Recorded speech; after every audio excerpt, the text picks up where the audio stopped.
voice of Master Chief, Spartan 117, and you're tuned in to Next Podcast. Now, wake me when you need me.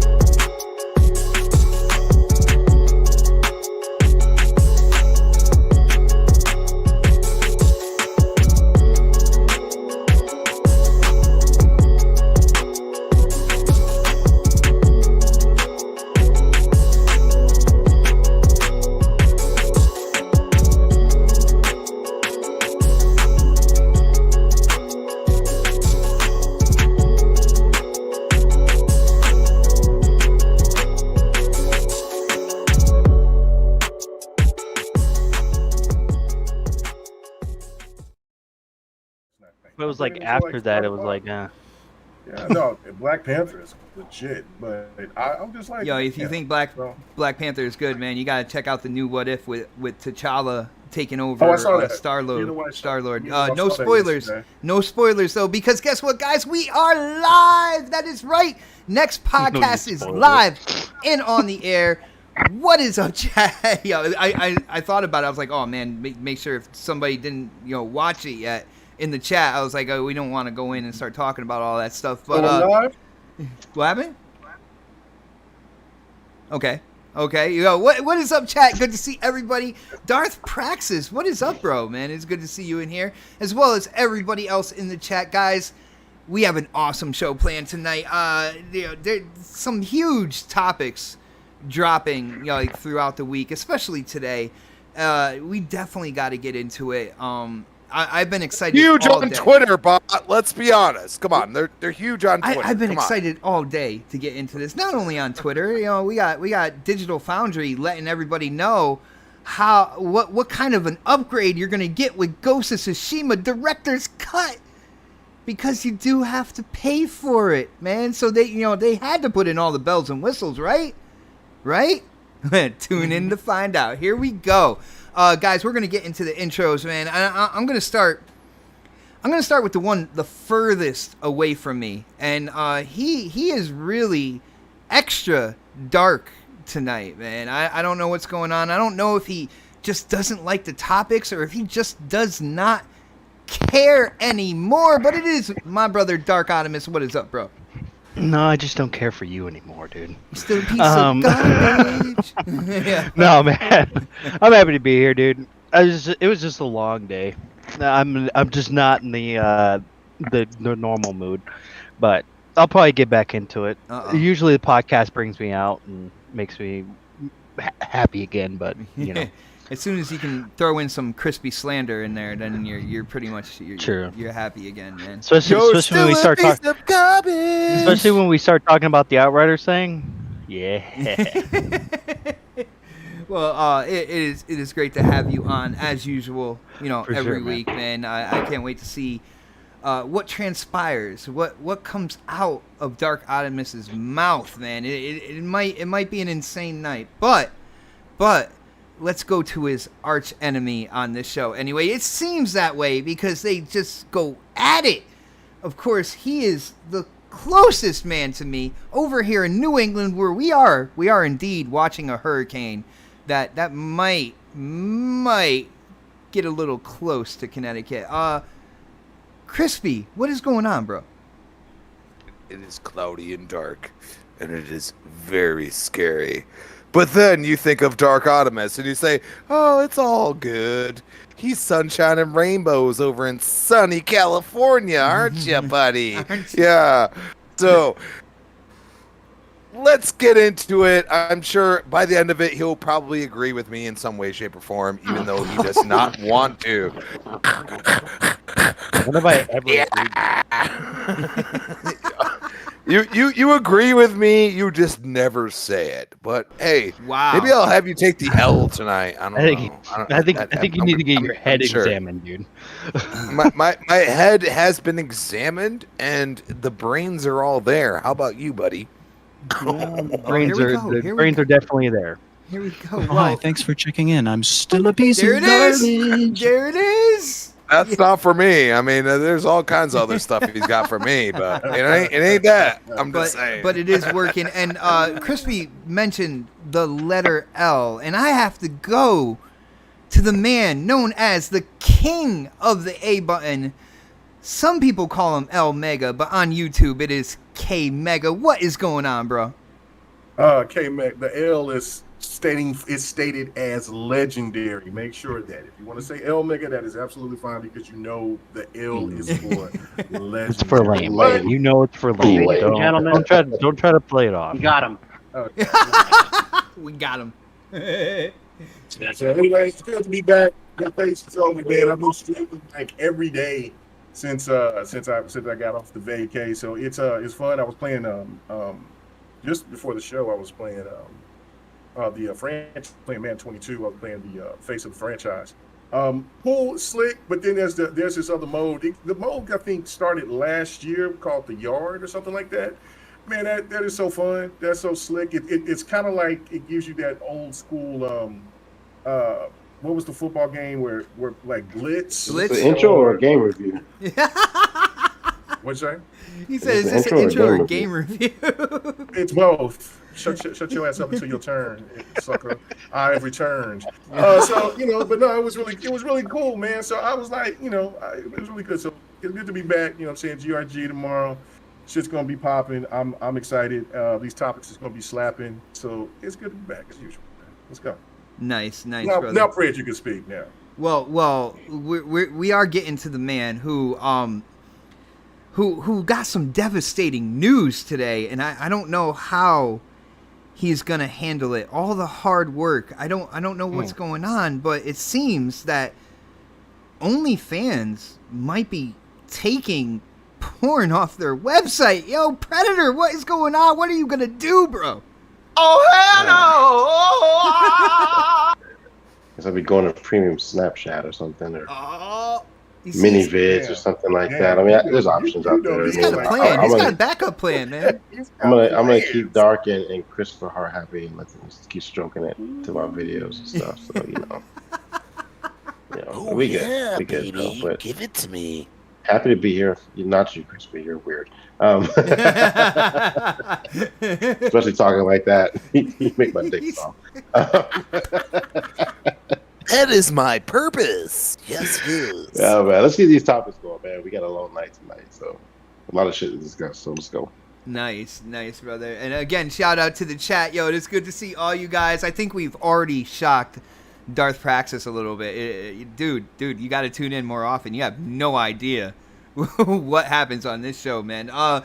But yeah, no, we got to get into the topics, and let's stare that gorilla in the room down, man.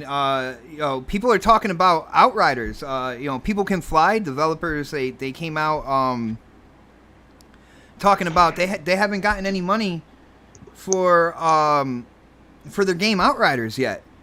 And social media, the way that normally happens, man, it just lit on fire, and people started throwing a little service. You guys might know about it. It's on Xbox, it's on PC. It's called Game Pass. People started throwing Game Pass under the bus, like it is Microsoft, Xbox, and Game Pass's fault that People Can Fly did not get paid yet. They said, People Can Fly even stated that they don't know how many units they have sold. And I was really surprised by this. Well, they also said that their concern was that it was Game Pass, too. So the devs did say that. Okay, that's their concern. But the thing about this is, when it comes down to it, the people who make the deals for this type of stuff are the publishers. The people who pay the developers are the publishers. And then when it comes down to it, if the publisher got any money to get Outriders on Game Pass, then it's up to the publisher to share that wealth with the developers. Predator, I'm gonna go to you first, man. I know you had a hard week. You might want to get some frustration out on this topic. But Dude, what is going on here? People Can Fly coming out saying that there's a possibility it's Game Pass. Nobody's really saying anything about the publishers here. I think those are the ones that people should at least start with, because they're the ones controlling the money that go to the developers. What do you think's going on here, man? How do you feel about this? Yeah, if you read the original article, it didn't say anything about Game Pass. It was talking about Square Enix. It didn't say anything about Xbox or Game Pass. And then, you start reading these other titles, because most people don't read the whole article. You start reading these other titles, and they threw Game Pass under the bus like it was their fault. Now, the way these Game Pass deals work is Microsoft. Well, there's options there, I guess. Microsoft can pay you up front. They can pay you per, how much exposure the game has. There's different ways they can pay People May Fly. They got their money from Microsoft, so like stop blaming Microsoft. You got to start looking at Square Enix. So, and the other caveat is that, they don't know how many games were sold, et cetera, et cetera. However, the game wasn't amazing. It was a great Game Pass game. I think it was hot for a good, month or so, maybe. And then after that, it kind of, just fell to the wayside. I got all the achievements in that game in a week, right? Once you finish the game, I was basically helping out other people kind of build up the character and stuff like that. But once there was no end game, I mean, it's not Destiny. Let's not get them confused with each other. But there was nothing to do after you, other than just grind for better gear. So that's on the game. That has nothing to do with the financials. But I think people just kind of said, you know what, we're done with this game. They moved on to other shit. There's other ways that game probably could have made money. Had they gone as a game as a service type game, they probably would have been fine. But for the game being in Game Pass, the Game Pass people got their worth of that game. So Xbox, Microsoft, at some form or fashion, handed money over to get the game on Game Pass. So the question is, how did it sell on the other consoles? And we don't know that because that hasn't been released yet. Now, you also go back in the beginning when the game came out, and even in Square Enix's, I think their financials, they said this game did very well because it was in Game Pass, right? Or something along those lines. I don't know if Square said it or People May Fly said it, but they praised. No, it Game was Pass. Square. It was definitely Square. Yeah. So it's not. It's not because of Game Pass. And if you listen to everything else that Major League Baseball on Sony, they touted Game Pass as being one of the reasons why it's successful, and that's been a going trend with every game that come into Game Pass since Game Pass existed, right? Mm-hmm. When have we ever heard someone say Game Pass fucked my game up? No one's ever said that. Everyone's praising Game Pass. So why all of a sudden now, because this company didn't get their money from Square Enix, people want to throw Game Pass under the bus? That's not how it works. When you have so much data showing that Game Pass works, that the way they do it with Game Pass, it's beneficial for those guys, for the developers. So it's all on Square Enix. The fact that they haven't even told them how many games have sold, I think maybe because they probably owe money. You know what I'm saying? We ain't gonna say nothing. They don't know the numbers because they were not told the numbers because they're gonna have to pay that shit to People May Fly. The only downside about all this, the fact that they tried to just throw Microsoft under the bus, it just brings more negativity to Game Pass from someone. Well, because someone opened their mouth and tried to throw it other Game Pass. Even the developers from The Ascent came out and stated kind of their praise of Game Pass and how many copies of the game were sold and stuff, and they believe a lot of it is because they got exposure through Game Pass and stuff like that. And then another thing I didn't hear people talk about, and you just kind of touched on it, but when Outriders came out, a lot of people stopped playing it because it was freaking broken. Yeah. Let's be real there. It did not have a smooth launch. It took some time, and that definitely took people away from playing it. So if that part of the launch didn't, it definitely didn't help it across the board. You know what I'm saying? It didn't help itself. Yeah, because you got to think people were building characters, they're getting to the game, and they lose their character. And when you start hearing about stuff like that, all you gotta do. Here's a bigger game. Here's a bigger game. It's a perfect example of that. Cyberpunk. Love that game. By the way, that game was touted to be a fucking blockbuster, right? And then It launched and it had so many fucking problems. People just said, "I'm just gonna put this aside. I'll come back and pick it up when they fix it." And Outriders was the same way. There were a lot of people who's like, "I'm not gonna play this game because it's broken. I can't get into matches. I keep dropping. I don't want to lose my character." And so if there was an issue with the sales, yeah, I've heard that from many people. If they lost money from sales, it was because of that. It had nothing to do with Game Pass. Now the thing is, we got lucky. If you have a Game Pass subscription, you'd have to pay for that game. So it came included with your subscription service. So you might be more willing to play it and put more time into it, knowing that it's there for you. You can pick it up whenever you want to. But if you have to spend money on it and you're hearing this shit, you're not gonna drop. How much was it? $30, I think. It was 60. It was 60. Was it 60? Yeah, it was straight title. Yeah, When it launched, because I bought it. $60 on a game that's completely broken. And you can't save, and you can't get in with your friends, and it fucking just keeps crashing. And you're hearing all this stuff. Hell no. So they're like, we'll just wait. So that's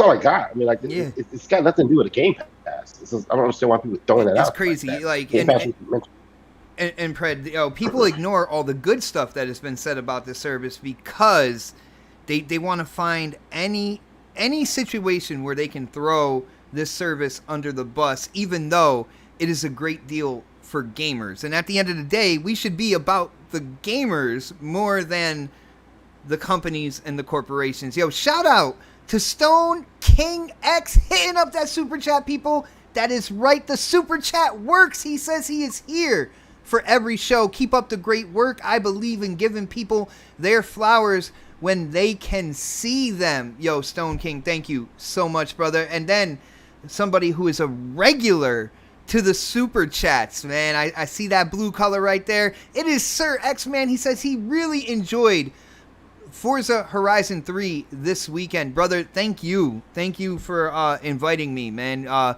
Absolutely love playing the Hot Wheels. And K-Mega, we were on Cocaine Mountain as well. Took a trip there. Classic. I was there in the party with y'all. That's classic, one way to bro. put it. But shout out to you, man. We got to do it again. I did not. I have Forza Horizon 3 still in my expansion card, so we definitely got to play again. But let's see, Dark. What do you think about this, bro? You seem like you're in a, fuck this whole kind of like gaming news and shit going on in the community and fanboy wars and stuff. What do you think's going on here with People Can Fly, Outriders? They didn't get any money yet. I just don't see how they could not get any money when the deal to put their game on Game Pass came with money. To me, it falls on Square's fault, like on Square's shoulders here. What do you think's going on, bro? It's a contract. Simple as that. It's the contract. They didn't read their contract or something. Loopholes. Because I mean that's the thing. Like the publisher, is the one. Microsoft's not going to go to the developer and say, "Hey, unless the developer's also the developer's also the publisher. They're not going to go to the developer and be like, "Hey, we want your game on Game Pass." They're going to go to the publisher and say, "Hey, we want your game on Game Pass." And the publisher's just either going to say yes or no, or they're going to talk it out and negotiate. Right, they're gonna negotiate. And this whole blaming Game Pass thing is definitely fanboy fodder. It's totally like it's something for people to just argue about, be stupid about. Honestly, for this game, and I know I'm probably gonna get a lot of shit for this, but you can blame the developer on this one. Honestly, like really, the developer didn't read the contract, or the game was broken, came out broken. People didn't. People were telling people, "Hey, don't buy this game yet because it's broken," and guess what? People didn't buy it. So I mean, you come out with a broken game, you gotta expect that people are gonna talk and tell you like, "Hey, this is broken. Don't. What are you doing?" I mean, look at Cyberpunk. Sony had to bend their rule because people were like, what the fuck? This game is broken, you know?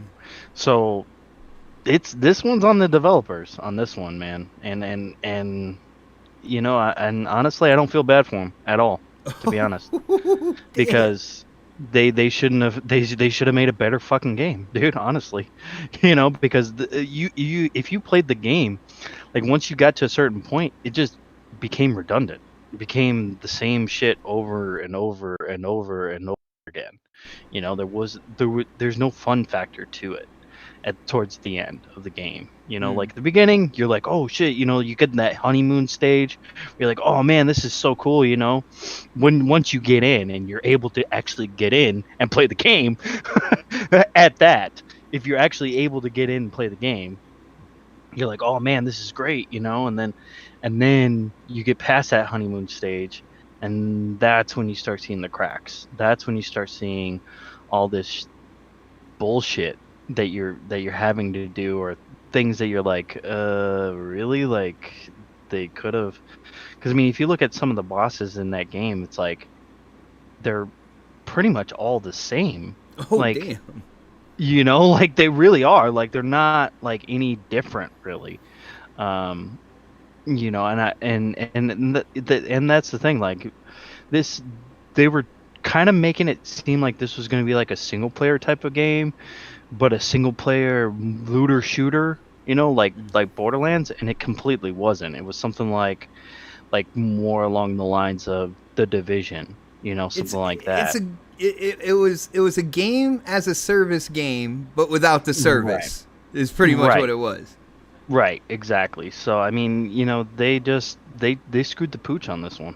Yo, basically. Dark, I appreciate you actually, you know, again, talking about, and Pred, like I said, Pred mentioned it as well, but talking about the condition of the game at the beginning, because I know there are diehard people out there that, you know, were just, you know, they were going in and they kept trying to get in, and finally got in and started playing. I know I was one of those people that, you know, once I was having an issue, I was like, you know what, I'll put it down.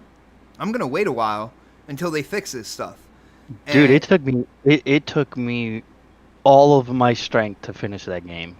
I didn't even want to finish it. The only reason why I did finish it is because there was nothing else to play at the time. You know? So I was like, okay, well, I don't have anything to play, so I might as well just play this, you know? But anyway, but I think those diehard PlayStation guys out there, the ones that didn't jump on this game day one, they should actually be thanking the Xbox gamers and Game Pass, because we got in and we played it and we let you guys know it was broken. So I'm pretty sure there were people across the board like, hey, you know, all right, yeah, I see what's going on here. I'm not touching this game for a while. And rightfully so. Is that I paid full price for it. That's the messed up thing. Yeah, you got screwed. Let's see. K Mega, what do you think about this? I know you were an Outriders fan. You definitely got into the game, and I love. That's why I like that you're streaming so much, because the inner K Mega child comes out, especially on, like, you know, games that have that adventure, that story, and all that good stuff. You really see the excitement in your streams when you're playing these games. What do you think's going on here with People Can Fly, Square Enix, and then you know people are trying to throw Game Pass under the bus and say it's their fault, man? Do you agree? Absolutely not. I mean, the real fact of it is that they're hurt. The PlayStation stands are just completely hurt, and they can't. Halo, Gears, and Forza was their big three titles that mentions that they always, because they were afraid of those games because of the popularity of their billion-dollar franchises, blah blah blah. Game Pass, I think, has actually surpassed them all three, because the way that Game Pass has just swept over the gaming community within less than a year of the new consoles being out, it has really put some of these people on hypersensitive mode. Like, you know what I'm saying? They don't have any other things to really brag about, except for the few games that came out on this system, and then really nobody's talking about Ratchet & Clank no more. Nobody. Not really. I still. Yeah. I see. I don't even see nothing about Returnal. I have seen some people post a couple of things for Returnal, but I mean, I've seen screenshots and stuff like that, but Yeah, it's people yeah, trying to yeah. show graphics more than like their enjoyment More of the than- game. Like, You Yeah, mean the then- boring ass game? Well, listen, I'm not here to make the point of it's boring or not. Just like with Outriders, I enjoyed the hell out of Outriders. You know, I beat it as well. I went even further. And yeah, the game was broken at launch. There was no doubt about it. I paid for the game. I was stoked about the game once I played the demo, and then of course, when they first started talking about the game, I'm like, oh yeah, I'm all over it. And then, of course, people were still skeptical because of the whole of the Avengers game. And Square Enix has had this kind of crazy background that even goes further than Game Pass and their strategy and what Game Pass strategy has been. And that's if you go back to Tomb Raider. Tomb Raider was hitting all types of great numbers way back, what, 2017? And then all of a sudden they were talking about record this, record that.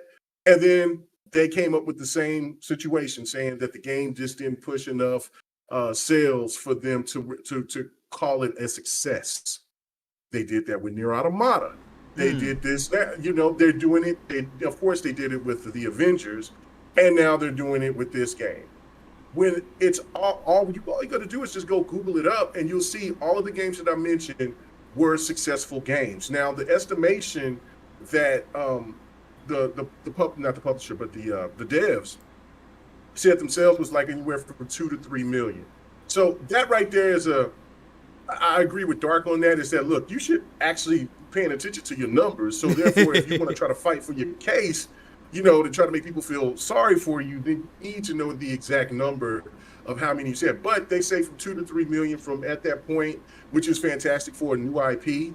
And I will mention this because there's a lot of people that didn't like what I had to say, but I'm just being real about it. For people out here still trying to blame Game Pass, the real question is why PlayStation fans aren't buying their games. Because if those estimations are true, then you're talking about that game alone outsold Returnal and Ratchet and Clank combined.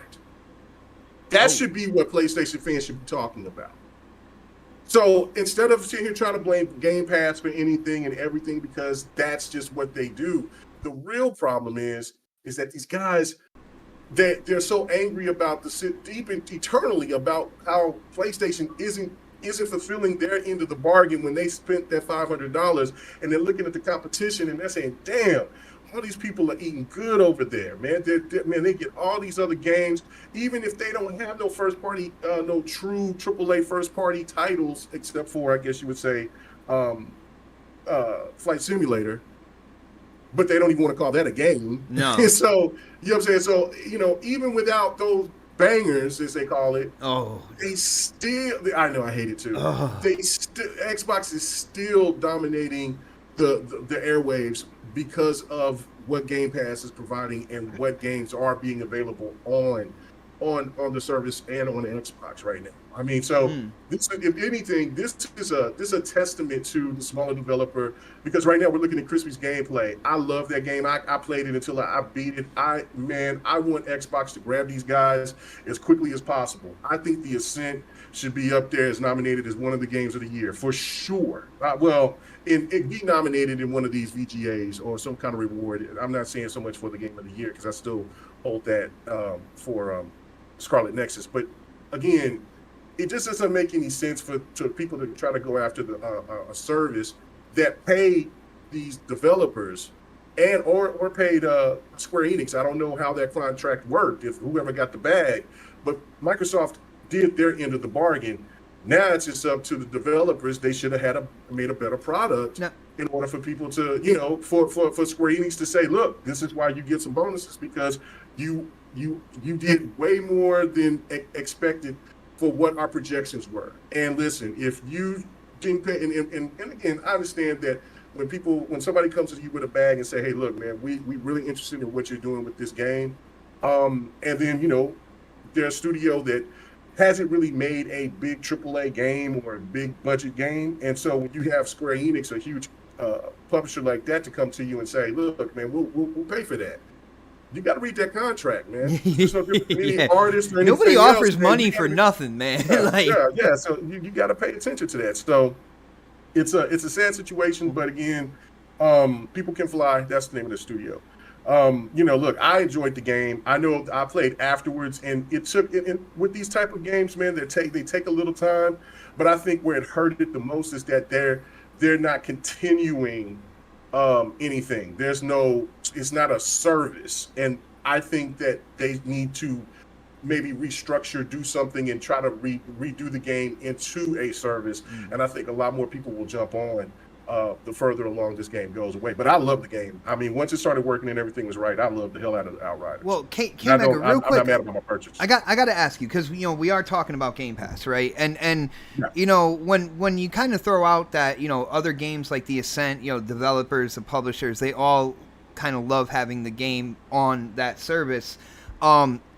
I guess some information came out about the game Hades as well, where I guess estimations put it that only 7% of copies sold for Hades came on the Xbox platform, or 7% or something like that. And so like 93% actually came from the PlayStation side of things, when it released on both these consoles. Now, I know me personally, me and you, we both know different deals. They could be getting money over how many people are playing this game, interacting with this game on Game Pass, and they could be making their money that way. But people are pointing that what units sold and everything like that, with Xbox having the lowest platform for copies of Hades being sold, they are also pointing to Game Pass about that. Is there anything you want to say about that, on whether or not that really shows like that Game Pass is having a negative effect on games here? No, I mean that's really ignorant. I mean, listen, the whole sales talk has really made everything overblown than what it actually is. Because I mean, I can remember when there was sales for certain games that sold like 500,000, 700,000, and they went on to have sequels. Those games generated money, and there was a certain group, which is the stands, pretty much, would talk, oh, that's trash, that's horrible, they couldn't even break them in. How many consoles sold? And now it's gotten to the point to where they want to pocket watch, and it only just makes this whole situation looks worse, because they want to pocket watch Xbox, but they don't want to pocket watch Sony. Unless there's a game that's popular enough to where they can talk about. Well, it's amazing that they forgot about, because people love, like, I guess, copies of games sold and stuff, but they don't really talk about Returnal and what happened in that situation, man. No, they don't. And listen, if Returnal did what they did by selling 500 and some thousand copies at that point, which was just a couple of weeks ago, then that's fine. I hope the game gets a sequel. There's people out there that love it, and so as long as that game hit its budget enough to where Sony feels well, yeah, that game could probably do better with a second iteration, or hey, the game did fine. That's all that matters. It shouldn't matter about. That's what I'm saying. All this pocket watching from these shade tree analysts is ridiculous. Shade tree analysts, I like that. No, they don't know. They don't know how to do the numbers. They don't know how to count the math. They don't even know how much these games budgets are until they're posted, and then they try to make up all that they try to talk about. They don't know about the marketing rights. They don't know about anything. They just go off of what they can just read off of Google, and they swear that they know everything. And that's why I don't even like talking about the number aspect like that, because we don't really know the ins and outs of it. But we do know that Microsoft pays these companies for those games to be put on Game Pass. And as long as Hades, if people are playing Hades, one thing I do see is promotion, because there's been a lot of people here that's been talking about how much they love Hades. So however that is sold, I don't know if that was digital sales, because I don't think that they report digital sales, but if that's just physical sales, then we all know physical sales are down. So again, it's another mute point when other people are enjoying the games that is being provided by the Game Pass service, hands down. It's kind of crazy to me. I work 12 hours a day, 2 days on, 2 days off. And some of my entertainment when I am working is like, on my breaks and stuff, I go to Twitter. And I see people forever trying to take like a sledgehammer and kind of dent that Game Pass armor. Like there needs to be something wrong with this. This can't be like this. And a lot of it is because their favorite platform doesn't really have a similar service that has this hype. And it's crazy because I actually watched Rich from Review Tech, his latest video, and he was talking about for people who like console sales, right? He was talking about the Series S, Series X actually starting to catch up to the PlayStation 5. And one of the main reasons why is because of Game Pass. Game Pass to the console gamer, and it's something that is attractive, and it comes in the box with the system. And I you know, for people who got to compare, you know, my plastic is better than your plastic and stuff. If you see that catch up, you see that hype building, you are gonna, you know, I know you're gonna try everything you possibly can. You're gonna pull every trick out of your potato sack to try to downplay everything. But you know, it's and that's only a bad sign for Sony if that's the case, because Game Pass hits a certain threshold. Xbox doesn't need to sell massive amounts to win the mind share or to get to have the I think it's what's called the mind share. So they don't have to outsell PlayStation. But if they get in, especially in the US, where I think that there's numbers where Xbox is doing better in the US. If Xbox holds on to the US and Canada and you know, Brazil and the places where they're strong at, they're going to be fine. And especially when the situation where people are like, well, you know, I'm going to buy me a PlayStation because I love PlayStation games. I'll pay that money for those games. But, you know, I'm looking at this service over here. I might just go ahead and buy me a PC, or you know, if they get a television or whatever the case may be, and then if they can find a way to download Game Pass, that is an ultimate win, because Xbox has still got that customer to invest into their service by not even having to buy a console. So again, if they're selling consoles at that type of rate, that's even a bigger plus for them, no doubt about it.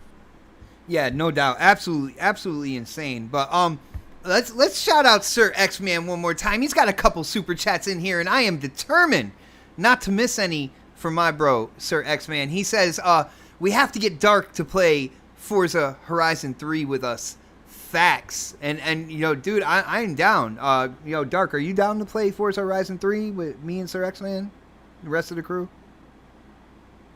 Dun dun dun. Optimus. Yeah, you know what? No, he's going to. Okay, now I'm gonna say it for him. He's going to. But yo, he also, Sir X-Man also puts, heard the PlayStation guys want Forza Horizon 5 because we got MLB The Show. Now the funny betrayal. They ain't getting it. They ain't getting it, man. Because when it comes down to it, Microsoft publishes Forza Horizon. When it comes to the publisher for MLB The Show, I think it's MLB. Yeah. So they dictate where that game goes. So like I feel, you know what? I feel bad for you guys. But hey, here's the thing though. Take some of your older systems. You can trade them in for a Series S.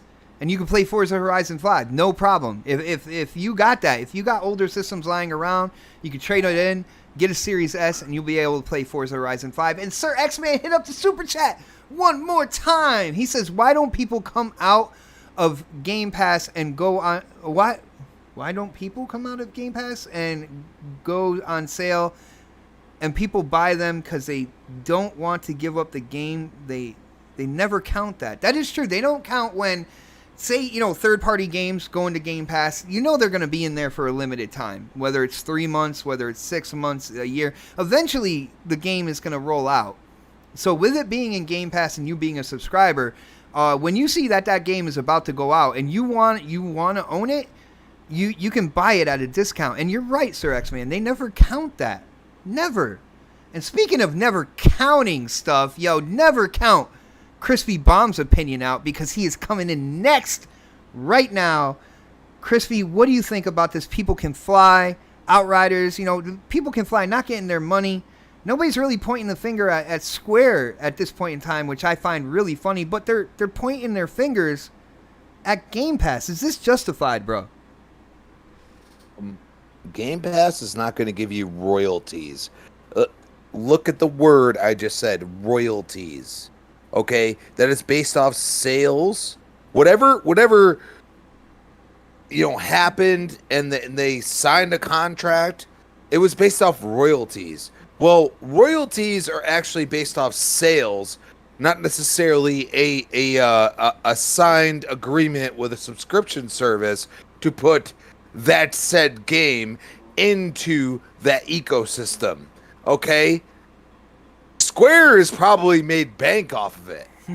People Who Can Fly is probably like, where the hell is our money? And that's why you saw that. Okay? So think about this for a second. Everybody watch Shark Tank? Okay? Remember Mr. Wonderful always bringing out those royalties? Okay? Royalties. This is after said product has been out there, and it's based off of the actual sales of said product. Okay? So it hasn't been sold. So all these PlayStation guys are talking shit to the Xbox guys who already love Game Pass, already do that thing, already played Outriders on Game Pass, and you're talking shit to us when actually what People Who Can Fly can make extra money off of whatever they've already been paid already, because nobody's sitting here saying, hey, they're filed for bankruptcy, they're done, they are not developing anymore. No, they were talking about making, I think 3 games, I think they were talking about. So why is everybody blaming us when we already know what Game Pass is? We're already subscribed. It's in there. We're going to play it. How about you that has to purchase that game and you're talking shit about us? Okay? Because royalties is based off of purchase. Okay? You aren't purchasing the game. All right? Hades, for example. Hades already been released on PC. It is already an amazing game. I haven't even played it yet, and from the people that I've talked to that I respect, it is already an amazing game. I'm going to get into it when I take the time to get into it, because once I stop, I probably won't. It looks very isometric, but also very roguelike. You got to take that hit. Here's the thing that Outriders tried to do. They tried to make that feeling but have no reward. For example, you were trying to go to a world tier. World tiers were based off of The Division. Okay? The Division is the first game that came out with world tiers. That is the first game that did that. Okay? I would be careful on saying that, because there's like 80 billion computer games out there that we don't even know about, bro. Me and you personally being console gamers. But I'm saying, I'm just saying, man. For the person that's in the console game. Okay. All right. Well, I will agree with you on that. Yeah. For the console gamer, the first time you saw world tier, and this was at the end of the Division 1's life cycle, they brought out world tiers. Okay. The problem with Outriders is that even if you were solo dolo, as I like to call it, you were solo. You were fighting things meant for multiple people, and you beat them. You would get basically nothing. You'd get like some kind of great weapon or whatever, but your world tier would never go up. And then if you kept fighting it, you would lose. You would lose all that world tier. Like, it would just go like hundreds of thousands of points compared to making up maybe 10,000 points. And he'd be like, well, what the hell, dude? Like, I'm not playing with multiple people. I'm playing by myself. That's what they forgot. That's why people didn't like the game. Because at the end of the day, if you didn't play with multiple people, or you weren't really good at the game, you liked the game, you liked the concept, but you weren't really, really great at it. You didn't understand it completely. That's where it dropped off for people. And like, you went into fights, you're like, oh, thank God I have this person on my side. But then you have the matchmaking. The game was, and I wait for them to hopefully fix it, but I don't think they are. I think they're done with it. I think they've already put enough in the Marvel Avengers. I mean, at the end of the day, Square's going to say, we're going to give you this much money to fix it, or they're going to say, no, we're not. And then people who can fly can say, well, we got to make another game under another publisher. That's the problem. That's why I love what Xbox is doing. Xbox is like, you know what? We got all this money. Let's distribute it. Let's let people do what they really want to do, even if it's not perfect. For example, Sea of Thieves, not perfect at the beginning, now has blown up into one of the most played games of all time. Minecraft, after Microsoft purchase, has blown up, even bigger than you'd ever think. Yeah, it was big before, but it got even bigger after the fact. You are right. You know what I'm saying? So what I'm saying is that it comes down to the publisher, and the publisher said, "Screw you, people who can fly."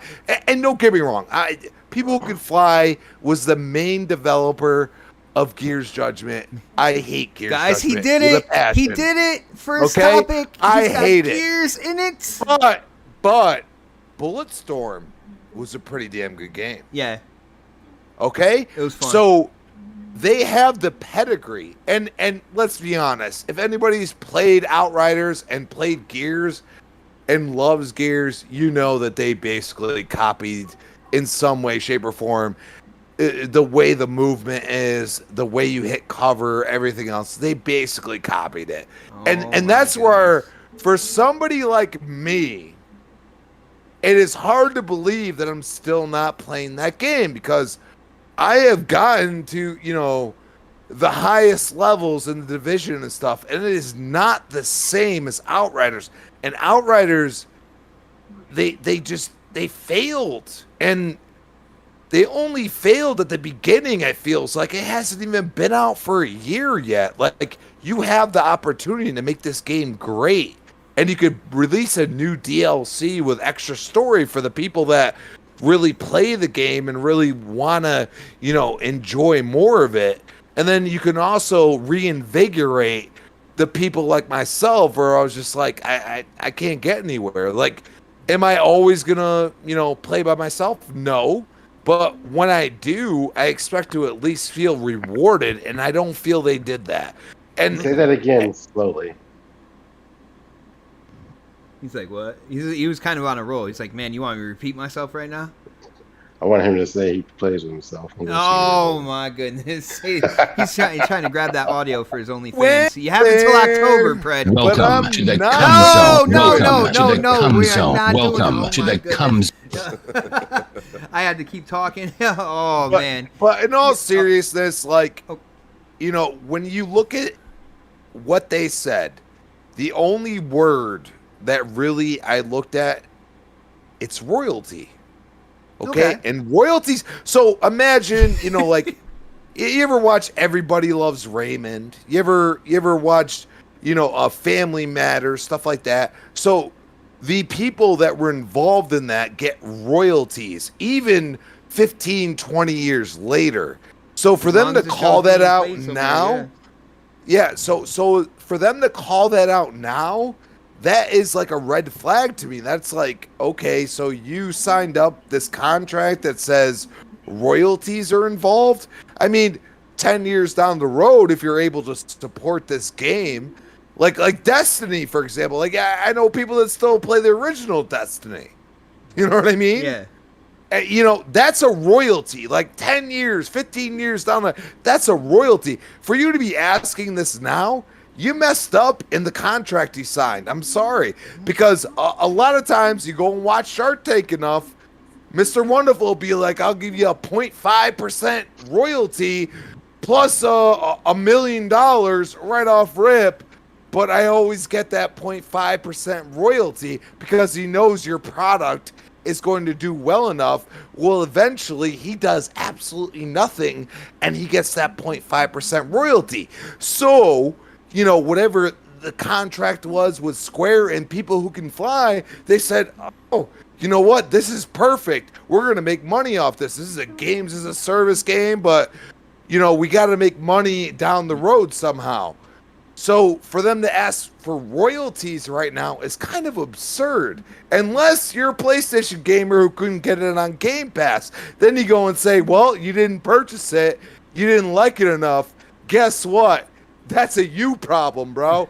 Because you're going to call me out when I was like, oh, it's on Game Pass. I'm playing it. I wasn't going to buy it anyway, but I'm playing it. So, dude, the fact is that Square went to Microsoft, said, hey, we will release this on Game Pass for an upfront fee. You know, okay, 2, well, we don't 3, know that. 4. We don't know that. No. This is what royalty. That's what I'm telling you.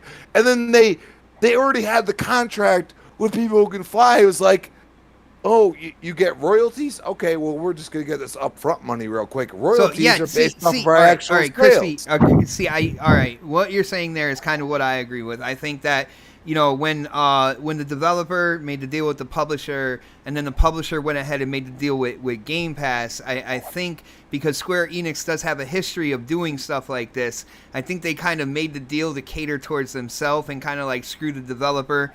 And now there is a service which developers are going to have to watch out for when it comes to these contracts. But is it really screwing the developer if the developer keeps going back into that's what to Square Enix? Well, see, that's what I said. Like, that's the main point. Like, I mean, either people aren't reading contracts or they feel confident enough into their product to just say, "Look, I feel confident in this product to where that I will get these royalties or this extra money."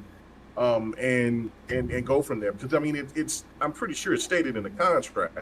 So, but I mean, we've heard this multiple times from Square Enix on multiple games. Yeah, Square Enix is a little shady here, because if they made a deal with the developer to make a game, and that deal came, you know, the money came from copies sold, and then the publisher Square over here goes ahead and makes a deal with Xbox and Game Pass, and Xbox gives Square Enix so much money per, say, game engagement, right? That on Game Pass.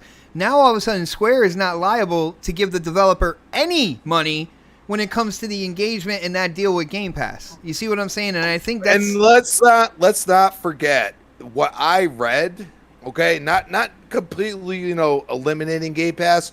What I read is that they're pissed at Square. That's what they're pissed at. They're not pissed at anybody else but Square. No, yeah, right. Yeah, Chris, you know what I'm saying? Right. That's the stands out there that's trying to bring Game Pass into it when it has nothing to do with Microsoft whatsoever. Oh man, we got a topic for those PlayStation extremists anyway. Real quick, Albert G, man. First off, again, shout out to you. You are here every week, man. I gotta applaud you. With that loyalty, man, and coming in, I'm glad you like the show. But you said, and I've been waiting to talk about this. You said Game Pass would be an amazing deal if they had new AAA games in it. Now, dude, did you watch Xbox E3? Because 27 games were shown going into Game Pass, and yes, the big AAA games as well. So I don't know if you're just ignoring what was shown at E3 just to kind of fit some narrative or something. But, bro, you're better than that. You are better than that, man. Just accept it. Game Pass is a great deal. There are AAA exclusives coming. Forza Horizon 5 has so much hype behind it right now. It's not even funny. Shout out to Sir X-Man hitting up that super chat. He says, it's hard to translate when I'm at work, brother. I was trying to read it. It could have been my fault as well. It's not just about you and translation and stuff like that. It could have been all me. Shout out to Sir X-Man one more time. He says, if No Man's Sky and Battlefield 4 can make a comeback, Outriders should be able to make a comeback. If they put in the work, even Apex Legends came back. Now, brother, you make a good point, but it's whether or not the developers want to do that as well. I'm playing the Avengers right now, and I'm having a blast playing it. Now, again, of course, and I paid, of course, well, it's not on Game Pass or anything, so I paid for this title. This is the beauty of what gaming has become, is that a game could be resurrected. Just look at the Division, the first Division. That game, everybody no-lifed it. It was beaten. There was no content. It just utterly just went away. But then Ubisoft came back, and then I think everybody else is starting to see what what's the recipe. Even with I guarantee you that when Cyberpunk gets everything together with their patches and all, and then when they drop a big DLC, people will start gravitating back to that. I think that's what's great about this era. The gross thing about it is that games come in so broken now these days at the beginning of their launch because they're forced to have these games put out at a certain time. Yeah, well, in terms of broken games, we can make that a topic in and of itself. I think there are a couple reasons why games come out in the conditions that they come out in. But I gotta shout out our brother Mizzle T Shizzle, a member of this channel, and it's not a super chat, but he is a member, and I have to say this because it points a spotlight on Predator and some of his his top subscribers here. It says, I heard that in October porn will be banned on OnlyFans. He says, bad news for Pred and all of his viewers. He said, I feel bad for Albert and Christopher. They will be devastated. Yo, bro. They can still cash at me, man. I'll send them private. Yo, shout out to Mizzle. Great to see you, brother. It is great to see all you guys. Yo, hit that thumbs up button. Let people know we are going in right now. It is the next podcast. Really? We had to? Shout out to the over 70 people watching right now, man. Let's get this up to 100 and keep going. Let's go, baby. No. But guys, we got to get into another topic, and it's pretty much the topic of the day. Twitter has been set ablaze once again. I feel like I'm saying that for just about every topic. Maybe I look too much at Twitter, man. But it is very entertaining because Ghost of Tsushima Director's Cut came out today. And there's a couple interesting things about this director's cut. Now, I do have my investigative reporter on the scene for PlayStation who dug into some information for me, and he went out and investigated something. Now, with Ghost of Tsushima director's cut, I saw something out there where people were saying that PlayStation was kind of forcing people to buy the director's cut if they wanted to buy Ghost of Tsushima. Now, whether it's just on PS5 or if it's on PS5 and PS4, I'm not sure yet. But the PlayStation Store on the PS5 they don't have the original Ghost of Tsushima digital copy in the store. Dark Optimus, am I right? Did you check this out? Is this what's going on? The only thing you can see on the PS5 PlayStation Store is the director's cut? Yeah, that's the only one I can see. I mean, I already own the game on PS4, so I mean, could it be possible that it's, but typically when you own the game, you still can see that you could, you still see the original version anyway. So, I mean, it's just, it's not there. It's not there. So, at least on the PlayStation 5. Now, anybody out there who's checking the show out, if your PS4 is near you or something like that, please hit up the comment section. Let me know if you can get the original version, because I watched Digital Foundry's video on Ghost of Tsushima and kind of like the upgrades and stuff like that. And one of the things they were talking about is you can get the director's cut on the PlayStation 4, right? But if you get the director's cut on the PlayStation 4 and then you get a PlayStation 5 and you want to upgrade it to the PlayStation 5 version, you would have to pay $10 extra to get that. Yo, this is an absolute mess right now. Like, when it comes down to it, it seems like PlayStation is blocking people from getting the original version.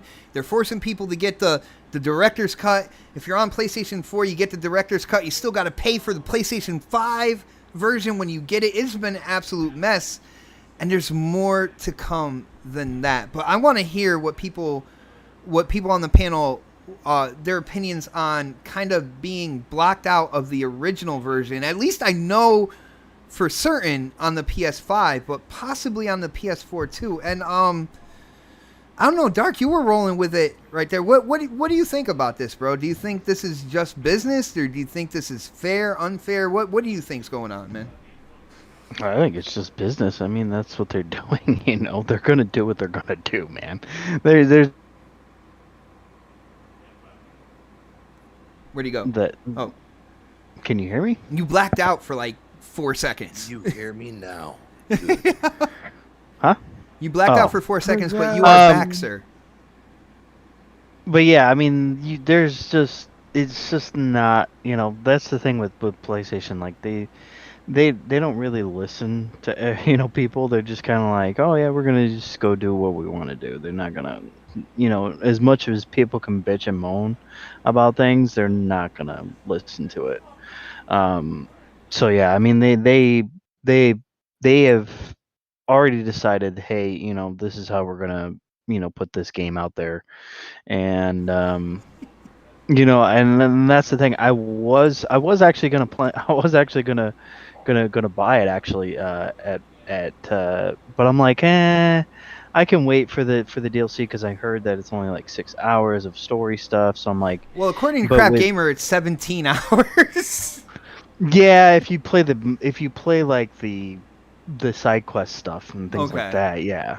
You Well, Crap can doesn't even do stretch side it out. quests. I don't know what Yeah, he's you talking could. about. Yeah, you could stretch it out to being, to like 17 to 20 hours probably. With Pred, it'd probably be more like 10 hours. 10 hours, you're done. Maybe Put 9. it away. Just 10 or 9 or 10, yeah, for Pred. So yeah, I'm like, I'm thinking about it. I'm like, oh, it's of DLC, of story DLC. So I'm like, I can wait until they have a sale on it or something like that, or because I mean I'm gonna have to upgrade it anyways if I want to get it, because otherwise I'd have to pay the $69.99 for it. Holy shit. And yeah, if you don't already own the game, it's $69.99 if you want to get it on PlayStation. If you want to just upgrade it, I think it's 30. $20. Well, it's 20, and then it's another $10 if you want to get the haptic feedback and all that stuff, supposedly yeah. visual upgrades, which we will also Visual get into. upgrades. Supposedly. Which, yeah, I mean, I saw that Digital Foundry Oh my video. goodness. I was watching it, and that's what really made me be like, yeah, I don't think I'm gonna do it. I'm gonna wait until I can get it on a sale or something. Because you know how they do that. Around Christmas time, there's gonna be a sale on it. There's definitely gonna be sales. So, I mean, I can wait. I don't really need to play it right now. And it's just DLC. It's not like something like if it was like the actual game, and I was waiting for it, and I was like, man, I'm excited for this. Then yeah, I would totally get it. But it's just DLC. I don't really care. But yeah, I mean, it looks like what they're doing is just like, that's what they're trying to do, man. They're trying to get people's money. They're milking a dead cow, man. Come on. Well, they know that you got your stimulus checks, man. Hold on. No, only California. The only state I know that gives out stimulus checks right now is California. All right. Yeah. We're waiting yeah. for the federal ones that don't seem to be coming. So. Well, where do you think Sony is right now? They live in California, man. Hold on, They Dark, live so in you that say Cali you got your life, monthly bro, stimulus huh? check, man. We got to talk later, man. There's things I need. That's I don't know when that's coming. But that's supposed to be coming soon. I don't know when that's supposed to come, but yeah, man. I mean, Make sure you tip Daddy when he comes in. This whole Ghost of Tsushima thing is driving me nuts because it's like I don't honestly like if it was the full game and it hadn't come out already and I was been waiting for it, I probably would have been more invested in the whole thing, but it's just DLC, so I don't give a crap.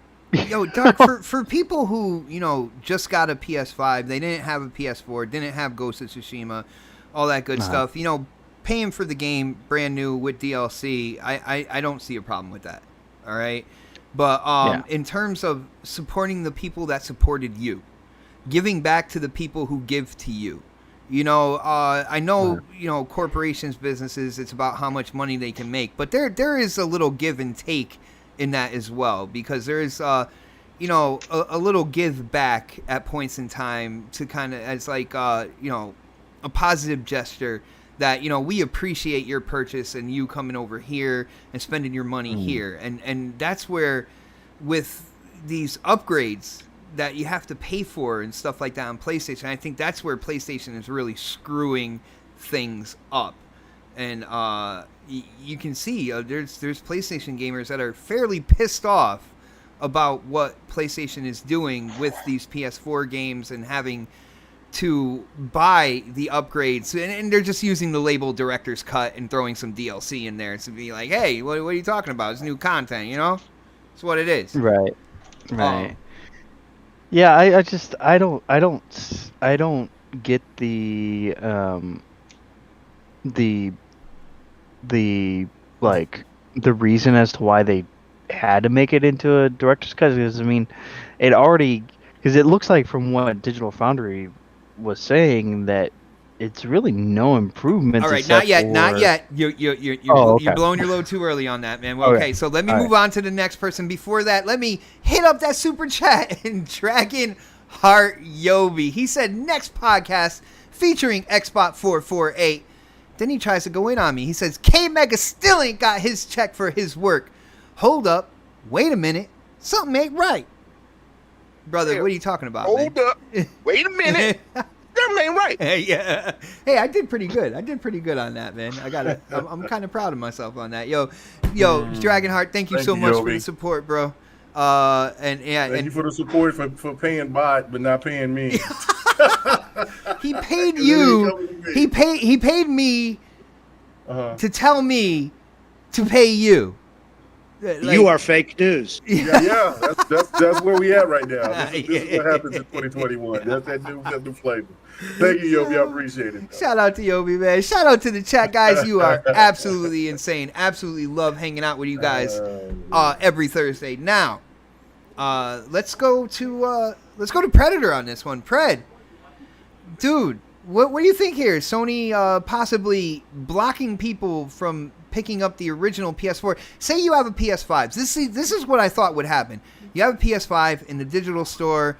You know, you come out with the director's cut. That's going to be a little bit more money. Maybe, you know, discount the original version, because even then the gamers are going to have to pay for the upgrade to the director's cut, pay for the upgrade for the PlayStation 5, you know, features that they were talking about. So why not keep it in the store at a discounted price and still make that $30 upgrading it? That's what I thought they would do. But for some rhyme or reason, as you heard from Dark, it's not on the store at all, at least on the PS5, man. What do you think? Well, they did that on purpose. So they're forcing you to get the PlayStation 5 version of the game. And I mean, this has been their MO this whole gen. Like, get that extra 10, 20, $30 out of you for the upgrades instead of having a solution in place like Microsoft does, where it's just smart delivery and it works. So that's a short, simple answer right there. It's a cash grab for them. And even listen to the Digital Foundry video, like they were just saying, like there aren't like significant upgrades to it. You know what I'm saying? Other than getting the DLC, the missions that are there, like visually, it doesn't. From what they were saying, and I kind of. What's that? Yeah, that's the second part of this. I was just, you know, trying to get through. My bad. No, it's I'm all blowing good. my load too fast. Yeah, a little quick there, man. You should know better. You're a professional, bro. It's just a cash grab, dude. It's just a cash grab. It's okay. Plain and simple. It's what they did with Spider-Man. And I think the problem is, and you see this with some of their other games that have been upgraded. And it isn't about the money part of it. I think it's also an issue with them just not being able to do it.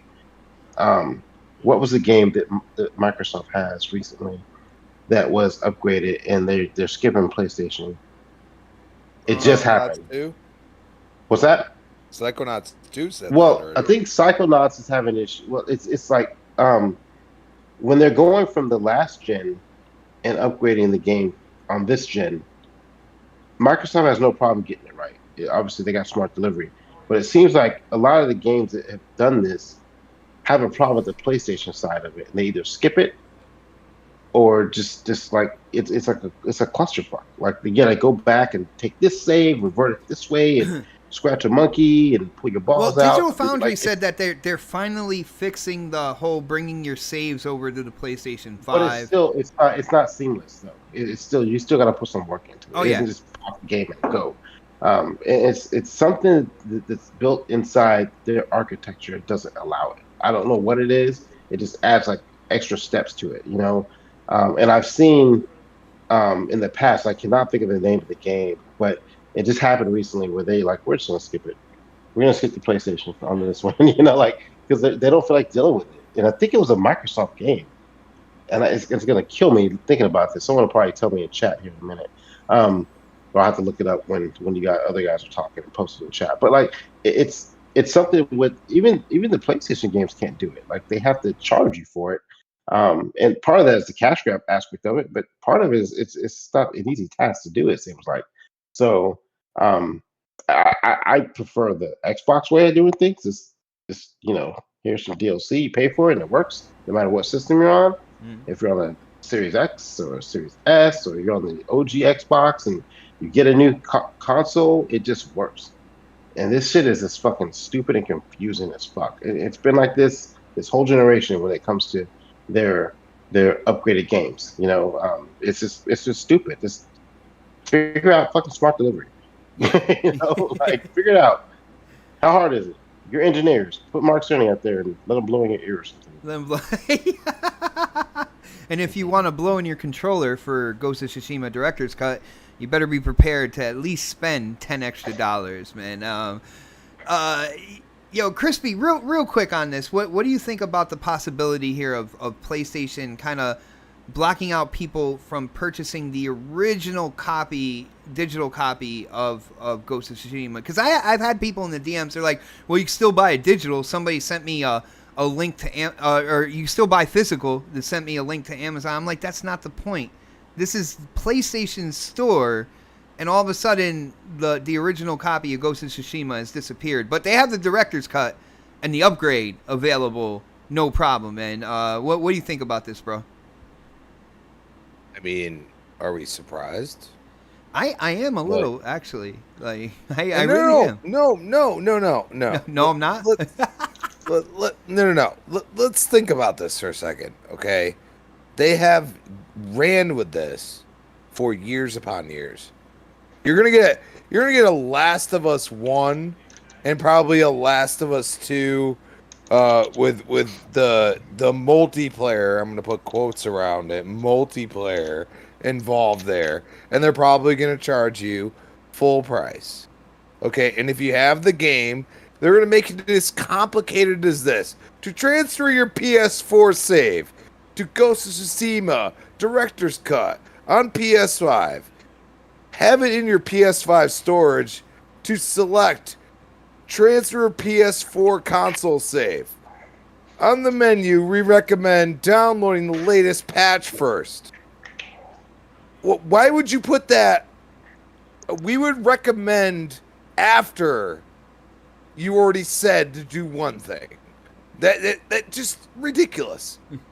If you're a PS Plus member with cloud saves, download locally before transferring.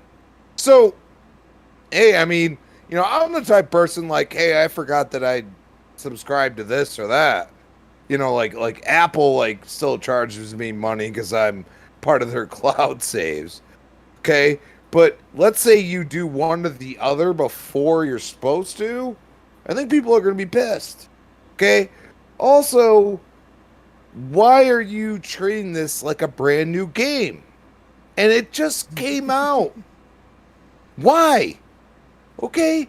That's like, all right, without Game Pass, if I was to buy Hive Busters and I couldn't just pay $20, which they were charging at the time, for the entire game, plus the DLC for $20 after a year upon year, you know, I would have a problem with that. So either you've already purchased the game or you've not, and you're going to pay a full-on game price for a game that came out, it feels over like a year ago. It feels like a year ago. It's over okay? a year ago. Yeah. You know what I'm saying? That's not logical. Okay? It hurts the consumer, and that's the first problem I have with it. It hurts the consumer because you want to experience this game. You might have said, you know what? And this has happened. I might have been an Xbox One gamer my whole life. I said, screw it. People have convinced me to go to PlayStation. And then you start doing shit like this. Okay? This as a consumer, as myself right now, I say, you know what? You ain't making me want to get a PS5. Now, I haven't got one yet. But if you're one of them people that said PlayStation before Xbox because I'm sick and tired of Xbox not bringing out any exclusives, now you're paying for exclusives over and over again. Yo, for real. So why deal with it? There's no point in dealing with it. And this comes down to you yourself as a consumer. And it actually comes down more to the PlayStation 4 through and through, loves PlayStation 5, but at the same time, you can't sit there and say this is not anti-consumer. And I'm a consumer, and I want to play games for as cheap as gosh darn possible. I'm sorry. Is that a problem? Does anybody have a problem with me not wanting to pay for shit that I've already fucking played? You tell him, Crispy. Is there a problem with that? Go ahead. There's no gosh darn problem with that. Guess what? I go and download DLC on Xbox. I'm already a Game Pass subscriber, and it's an exclusive. I get it for what I pay already. I pay for that damn subscription, and you know what? I expect the best, and that's what they give to me.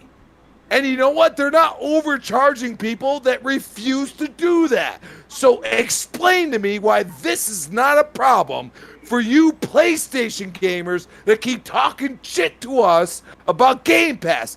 Give me an example of where they are being pro-consumer for you, especially in the past 6 months. Give me one. Woo! Yo, Crispy, keep your eye on the chat just to see if our usual suspects will try to give you examples and such. But, man, guys, people in the chat, you gotta love that passion there. He went in. Yo, K-Mega, what do you think about this? And then we'll get into the upgrades real quick, across the panel. But what do you think about this, the possibility here that PlayStation might be blocking people from purchasing the PS4 version, at least on the PS5, the original version, and kind of like forcing people into the director's cut of Ghost of Tsushima, bro? I went into my PlayStation 4, checked it. It's not there. Oh! So it's like... So this is the thing right here, man. I mean, I'll be brief because I think that's messed up. That is messed up right there. On the next topic, but PlayStation fans can only take so much, right? Like, the question is not going to be about this game because right now PlayStation is in a kind of weird situation because they don't have the content that people were expecting them to have this year. Next year is going to be the test. Is Sony really going to try to keep continuing to push that? Because if people have to do the same thing with like God of War, something like that, for the people who do transfer over and get a PlayStation 5, when they go ahead and let's say eventually, because we don't know when exactly God of War or Horizon Forbidden West comes out, but let's just say there's still going to be a lot of people who don't have a PlayStation 5 at that time when at least one of those games come out, and they buy that game on PlayStation 4, and then they got to go through the same situation again when they already traded in their PlayStation 4s or whatever to get them a PlayStation 5. That's when I think that's when we'll see what PlayStation fans are going to do. Because if they don't say anything on that, then they have no right to talk about Nintendo or what Nintendo does or what anybody else does, because they are just compliant to their to the brand that they like the most.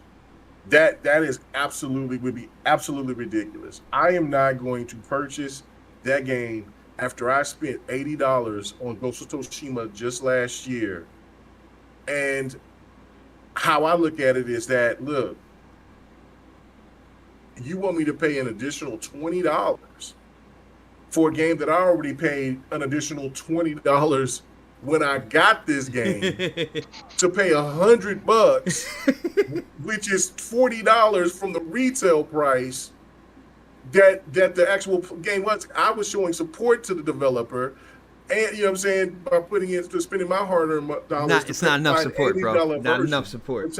It's not enough support. I got you. You know what I'm saying? So I see that what you're doing right here is on a whole nother level, and I'm not bending. I'm not folding. I'm cool where I'm at. I got a PC, I got an Xbox, I got a Nintendo, and I still got a PlayStation 4, and I'll eventually wait.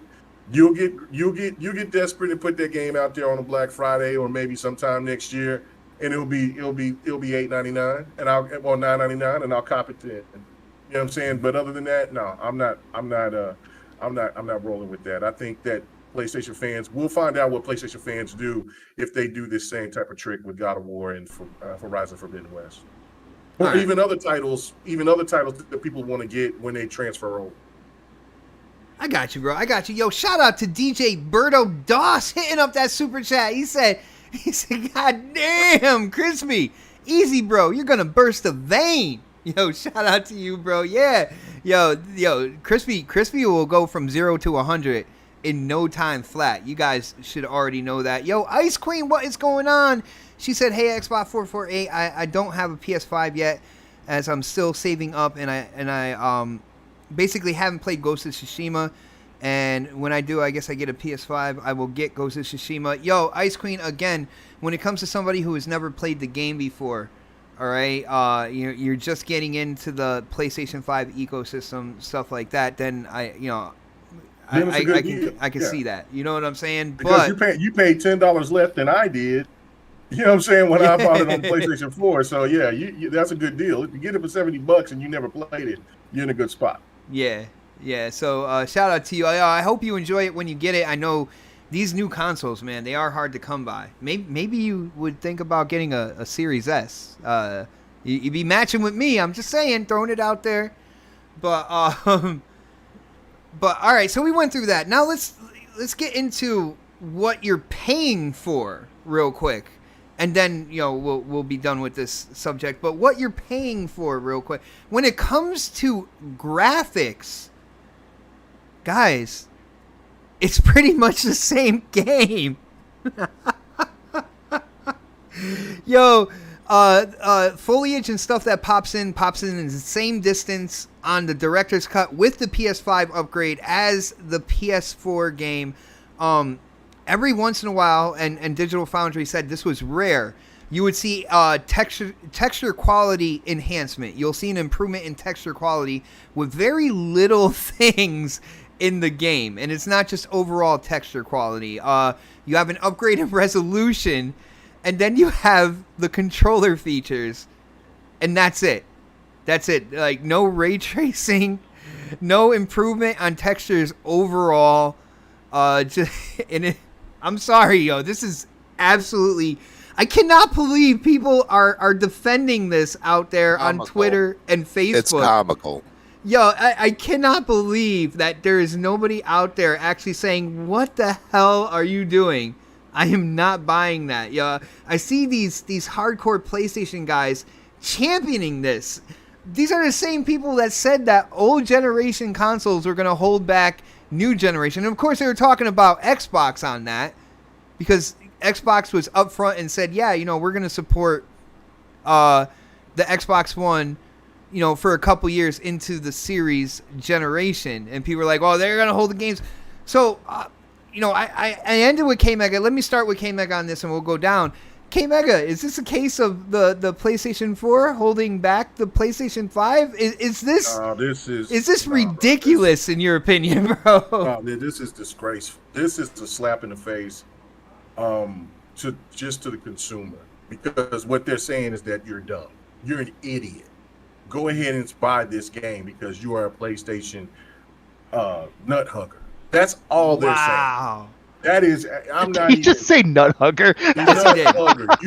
You grabbing testicles and hanging on them because you love PlayStation that much. By you saying that I'm paid $500 for a goddamn console, and I got to still pay you more so I can use the features on that console I paid $500 for, or $400 if you got lucky to get the $400 one. Like, is that what Sony is telling us? Absolutely, that's what they're telling us with this particular game. I can't believe it. I can't believe it. We just seen the stands go crazy about fruit baskets. Yo, for real. For real. You know what I'm saying? Fruit baskets. and about what is the actual ray tracing that was given free to Hellblade.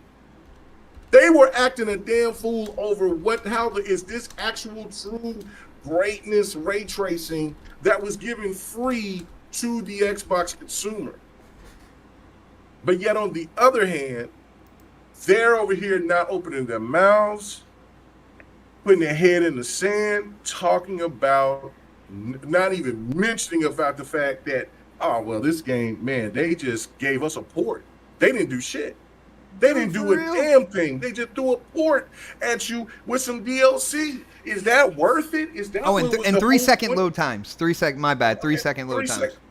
3-second load time. Which okay. So, but you're still paying for that because you got to pay extra for it if you already bought the game. I don't get it. I don't. Like I said, we'll see when it comes to the other big titles that comes through the pipeline, and if Sony does this again, which I think that they will, supporting how successful this will be. But there's no way in shape or form, if this was anybody else, even Nintendo, and we know Nintendo fans would go ahead and they would still do it because Nintendo fans has been getting ripped apart, ripped shreds from Nintendo. They do what they want to over there.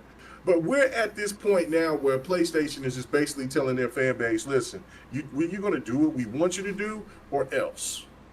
That's I mean, I need to see some sterner stuff popping off from the PlayStation community because that is highway fucking robbery. Dude, they're saying it looks beautiful. It is absolutely insane to me. And you got a 6-hour, or if you push it to 17 hours, that's good. But again, if I paid $20 extra for the game, or for the people who bought the collector's edition, they can't get the respect, dude, to say, man, say you bought the collector's edition. We're going to let you get this game for free because this is how much you want it. And you know what? What they try to tell us is that, well, they gave you that expansion for free, so what are you complaining about? Man, they should have just went ahead and said, I would have. Yo, Albert just said some great upgrades. Oh, Albert, you got this huge brown spot on your nose, bro, like that. Bro, it is a disgusting display. It's a disgusting display of how the PlayStation stand what they become. They talk about what they fear or what they hate, but they are those people. I don't want to hear them say anything about Nintendo, anything ever again.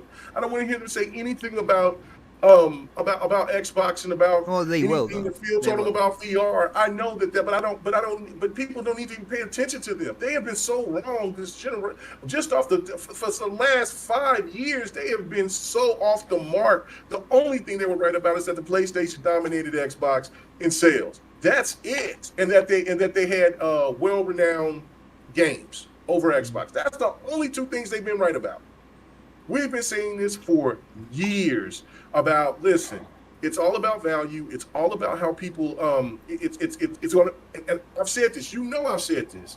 It's about the services and the, what's going on with these consoles and the features within these consoles. That's going to be the new thing that propels PlayStation or Xbox over to the top. And PlayStation has fell short on the services part. Period. And now they're asking for people to pay more for their features on a console that they asked for $500 for. That's a car payment. That's ridiculous. I'm disgusted. I was thinking about, like, I get that. I ain't touching that shit. You know what I'm saying? I ain't touching it. You know what I'm saying? This was the one reason right here where I said, why I'm waiting to get me a PlayStation 5. I had the opportunity to get one. I sit there and I passed it on. But I just was like, man, just something just ain't right, man. It just doesn't feel right, man. What are they doing? I don't know. But anyway, I'm gonna keep the rant going. I just think that it's disgusting, man. Really, Yo, shout out to All Digital 84 real quick. He said the game looks great already, and you're paying for DLC and you don't have to buy it. Now, brother, I hear what you're saying about paying for DLC. You can pay $20 and get the director's cut, which has Iki Island, you know, and you got the DLC. But you have to pay an extra $10 on top of that. So it's not the DLC. You're paying an extra $10 for the quote-unquote features where they didn't graphically improve anything. Now, they did go from the cutscenes which were pre-rendered, and it's basically the cutscenes were just like a video that would play. They weren't real time. They were pre-rendered, and they did make it to where they were real time. So they were rendered in game as they were going. So this way they could add a layer to the facial animation. So this way they could do the Japanese voiceovers, stuff like that. Is there 1440p? Is the game got 1440p? No. No. I just answered for you. No. I mean, it's just. I mean, what the freak? What are you paying? What are you paying for? What are you paying for? Like, I mean, you're trying to tell me? I don't know. Like they fixed a problem with the original game with the cutscenes. This is awful. This is insane. Man. All right. But All Digital, you said that, it was for DLC, and I'm telling you, no, it isn't. They're paying $10 for features. That's what I'm saying. You said it was for DLC. I pointed out the inaccuracy of that statement. That's all I did, Digital. That's all I did, bro. Well, I mean, okay, the one point that he's saying right here is about, like, well, who cares? Nobody cares about what you spend your money on, but I care about what I spend my money on. I bought the deluxe version for $80. You know what I'm saying? So if they were transparent and said, look, we're going to have a DLC coming out here next year and you'll get charged for that, then okay, then I would probably buy the $100 version for it or whatever. But they didn't have a $100 version. They only had the deluxe, and then they had the collector's edition. That was it. And so again, for the people who paid for the collector's edition and for the deluxe edition, why they got to get hit over the head like that? Because they're paying way more money than what a person would if they didn't play the game last year and just bought it for $70. That just doesn't compute. That doesn't add up. But, yo, I'm sorry. K-Mega, real quick, there is a lot of whataboutisms going on in the chat right now. People are throwing up like Digital Foundry and Halo. They're throwing up Flight Simulator. We're talking about Ghost of Tsushima, guys. Can we stay on topic? And with all those whataboutisms, guys, remember to hit that thumbs up button. Share this out on social media. Let people know we are going in right now on the next podcast. Dark Optimus, man, I gotta go to you on this. Now, you are a PS5 owner. I believe you bought Ghost of Tsushima on PS4, right? Correct. All right. What do you think about this in terms of the upgrades? I feel it is absolutely abysmal. People are like, well, the game looks great already, but can you imagine what it would look like with ray trace reflections? Stuff like that, really go in on the next gen features and stuff. But when you look at what they did with this game, it is bare minimum, and they're charging everybody more, not just for the DLC, but also for the features. Bro, I gotta ask you, what do you think about what they're doing with this, man?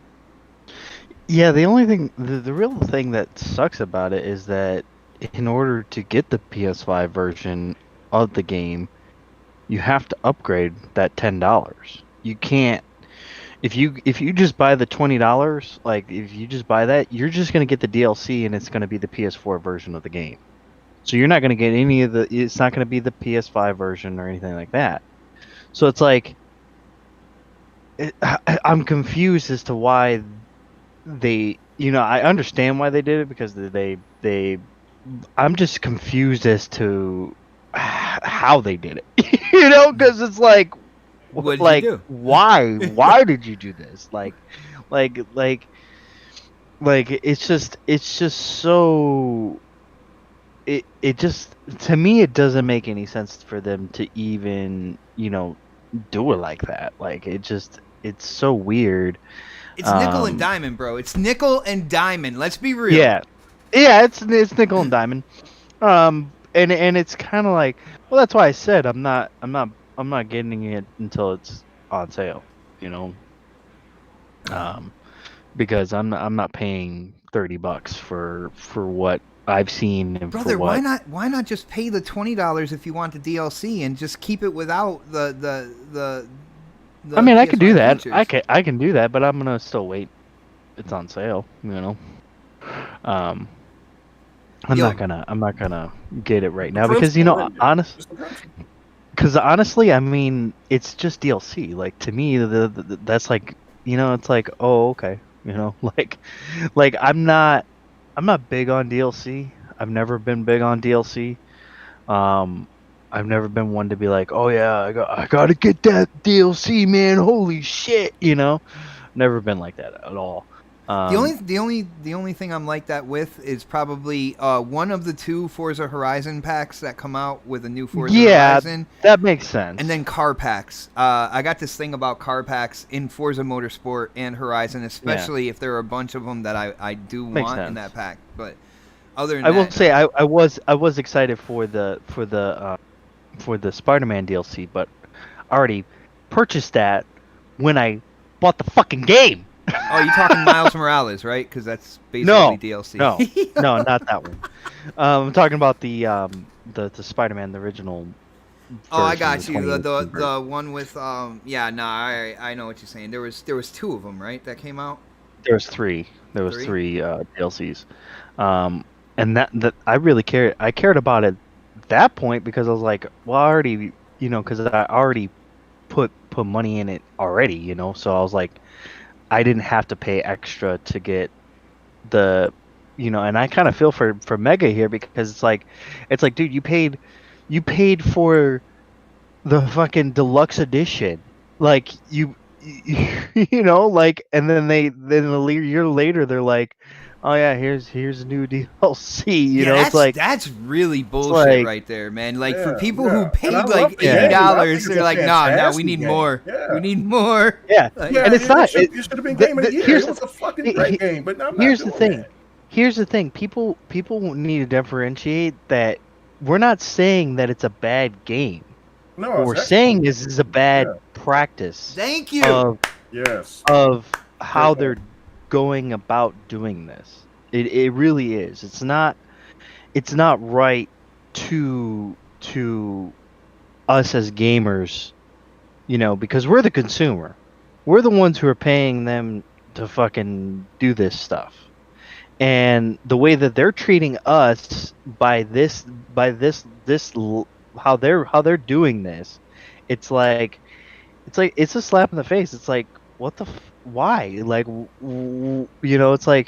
it's like you're making us pay an extra $10 for the minimalist amount of features right there. Like I mean, just seeing what Digital Foundry went over, it didn't seem very much. I mean, there was a few things here and there that I was like, oh, that looked good, but it doesn't warrant me to pay an extra $10, for that. And I know you're saying, I could pay the $20 and get just the DLC, the Iki Island DLC. I could do that, yeah, for sure. But it's like I kind of want the whole package, like, and I don't want to spend the $30. So I'm just gonna wait until it's on sale, which always happens every single year, especially with games that come out in August and September. It's gonna be on sale. I almost guarantee it during Black Friday when they do their Black Friday sale. It's going to be on sale. So, you don't have to buy it right now. I got you, man. But and plus, there's so many other games that are coming out, man. Like Psychonauts is what, next week? Yes. Like Psychonauts. I will be streaming that on this channel, by the way. And then the week after, or maybe a week or two after that, Tales of Arise and Lost in Random and True Colors, Life is Strange.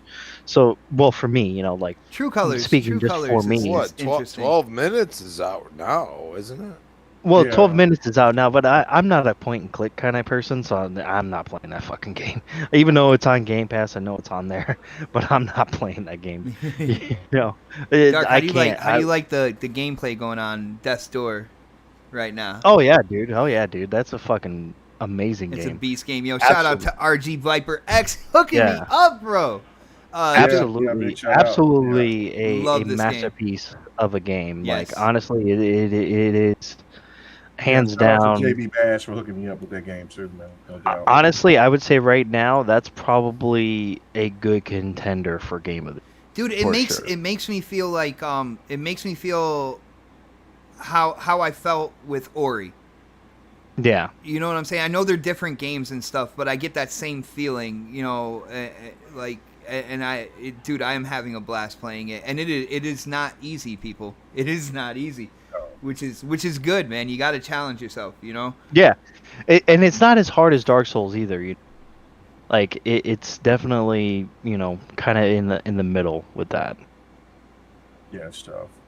All right, so let's go to Crispy on this one. Crispy, as soon as I think about what the topic is again, man, I'm sorry, and for all you guys out there who get suckered into spending more and stuff, I feel bad for you guys. I really do. My heart goes out to you guys, but I just cannot believe, because when I think about the upgrades for this game and what they could have possibly done, what stars they could have reached.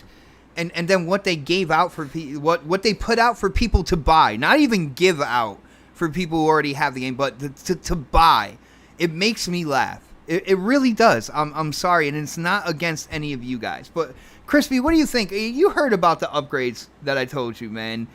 Dude, they're charging for this. They are charging for this. What do you think, bro? I am just.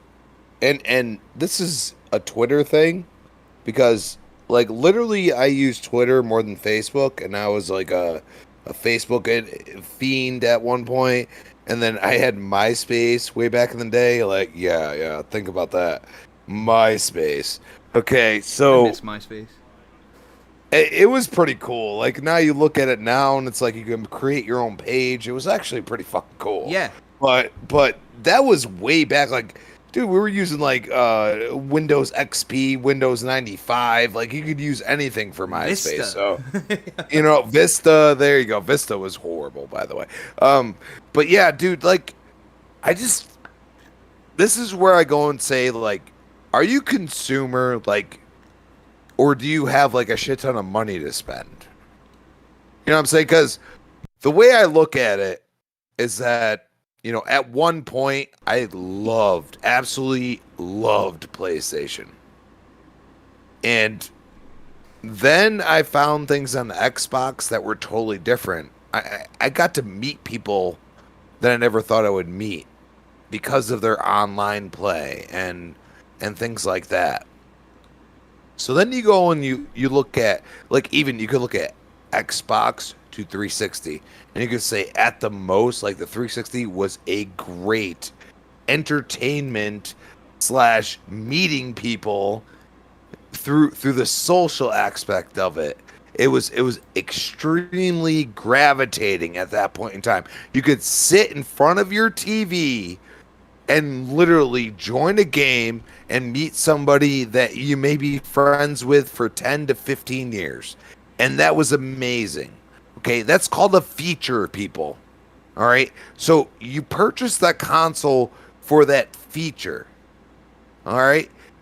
HD. A lot of people don't realize 360 was the most affordable gaming console that provided HD. Okay? At that time, anybody cared about it? No, not really. A lot of us didn't even have an HD TV. But we were like, well, that's something I want. High definition. Yeah, I want that. So Xbox kind of, took their little fumble, because it really didn't do much. But it allowed them to focus on the features. The One X, if you played it on the 4K TV and you went and played a PlayStation 4 Pro, you saw the difference. Sorry. Okay? You saw it. You seen it through the lenses. You didn't even know how to describe how certain games looked on it. But they didn't even go that far then. They were just like, okay, our exclusives look really good on this. Let's bring it a step further. Let's use this backwards compatibility. And I'll tell you right now, for paying $500, I got a little PC tower in front of me. That's the way I look at it. It's a little PC tower. It's just chilling. It has nothing. I turn on my controller. It turns on. I could boot up a game, especially if I played it like days ago, even a week ago. If I already played it and it's on the quick resume, I started up right after where I started, or the same point, one or the other. A lot of people are like, "Oh, quick resume don't really work." Well, if you're on a live service game, if you're on a game that requires servers, yes, they're going to restart. A live service game, and there's a queue. Like you can go, you go into like your quick menu, and under games and apps, they have quick resume. And if there's so many games in your quick resume already, it won't do kind of like the next one. But if you take one out of there, that next one goes in. And like, because you can only have so many, you can't do all your games. No, that's what I'm saying. Like I'm not saying that like you I threw it out there to let other people and know. You start, you know what I'm saying? Like it's not possible. Like that's where people are like, I'm like, dude, it's not possible. Like you're playing with other people, or you're playing in a coexistion. Like you're in a server. Basically, like they can't do that. Maybe down the road, if they do that, I'd be blown away. I wouldn't even know what to do with myself. Because, like, if I could just jump back into a game, and yeah, maybe your friends might not be there or nothing like that, but you could jump right back in, that's going to be really great. But you purchase something for $500, and, to say haptic feedback and this and that, I get it. Technically, it's a different peripheral from Sony. It is the controller, but it comes with the gosh darn console. How are you not including just upgrading the game to use that? You don't have to purchase a damn thing. Xbox would be like, here you go. Prime example. They released the Series controllers, okay? The Elite Series, you could go 1 or 2. You bought the controller, you got all the features with it. That is the same thing that should happen with the console. You buy the console, you get the features with it. Okay?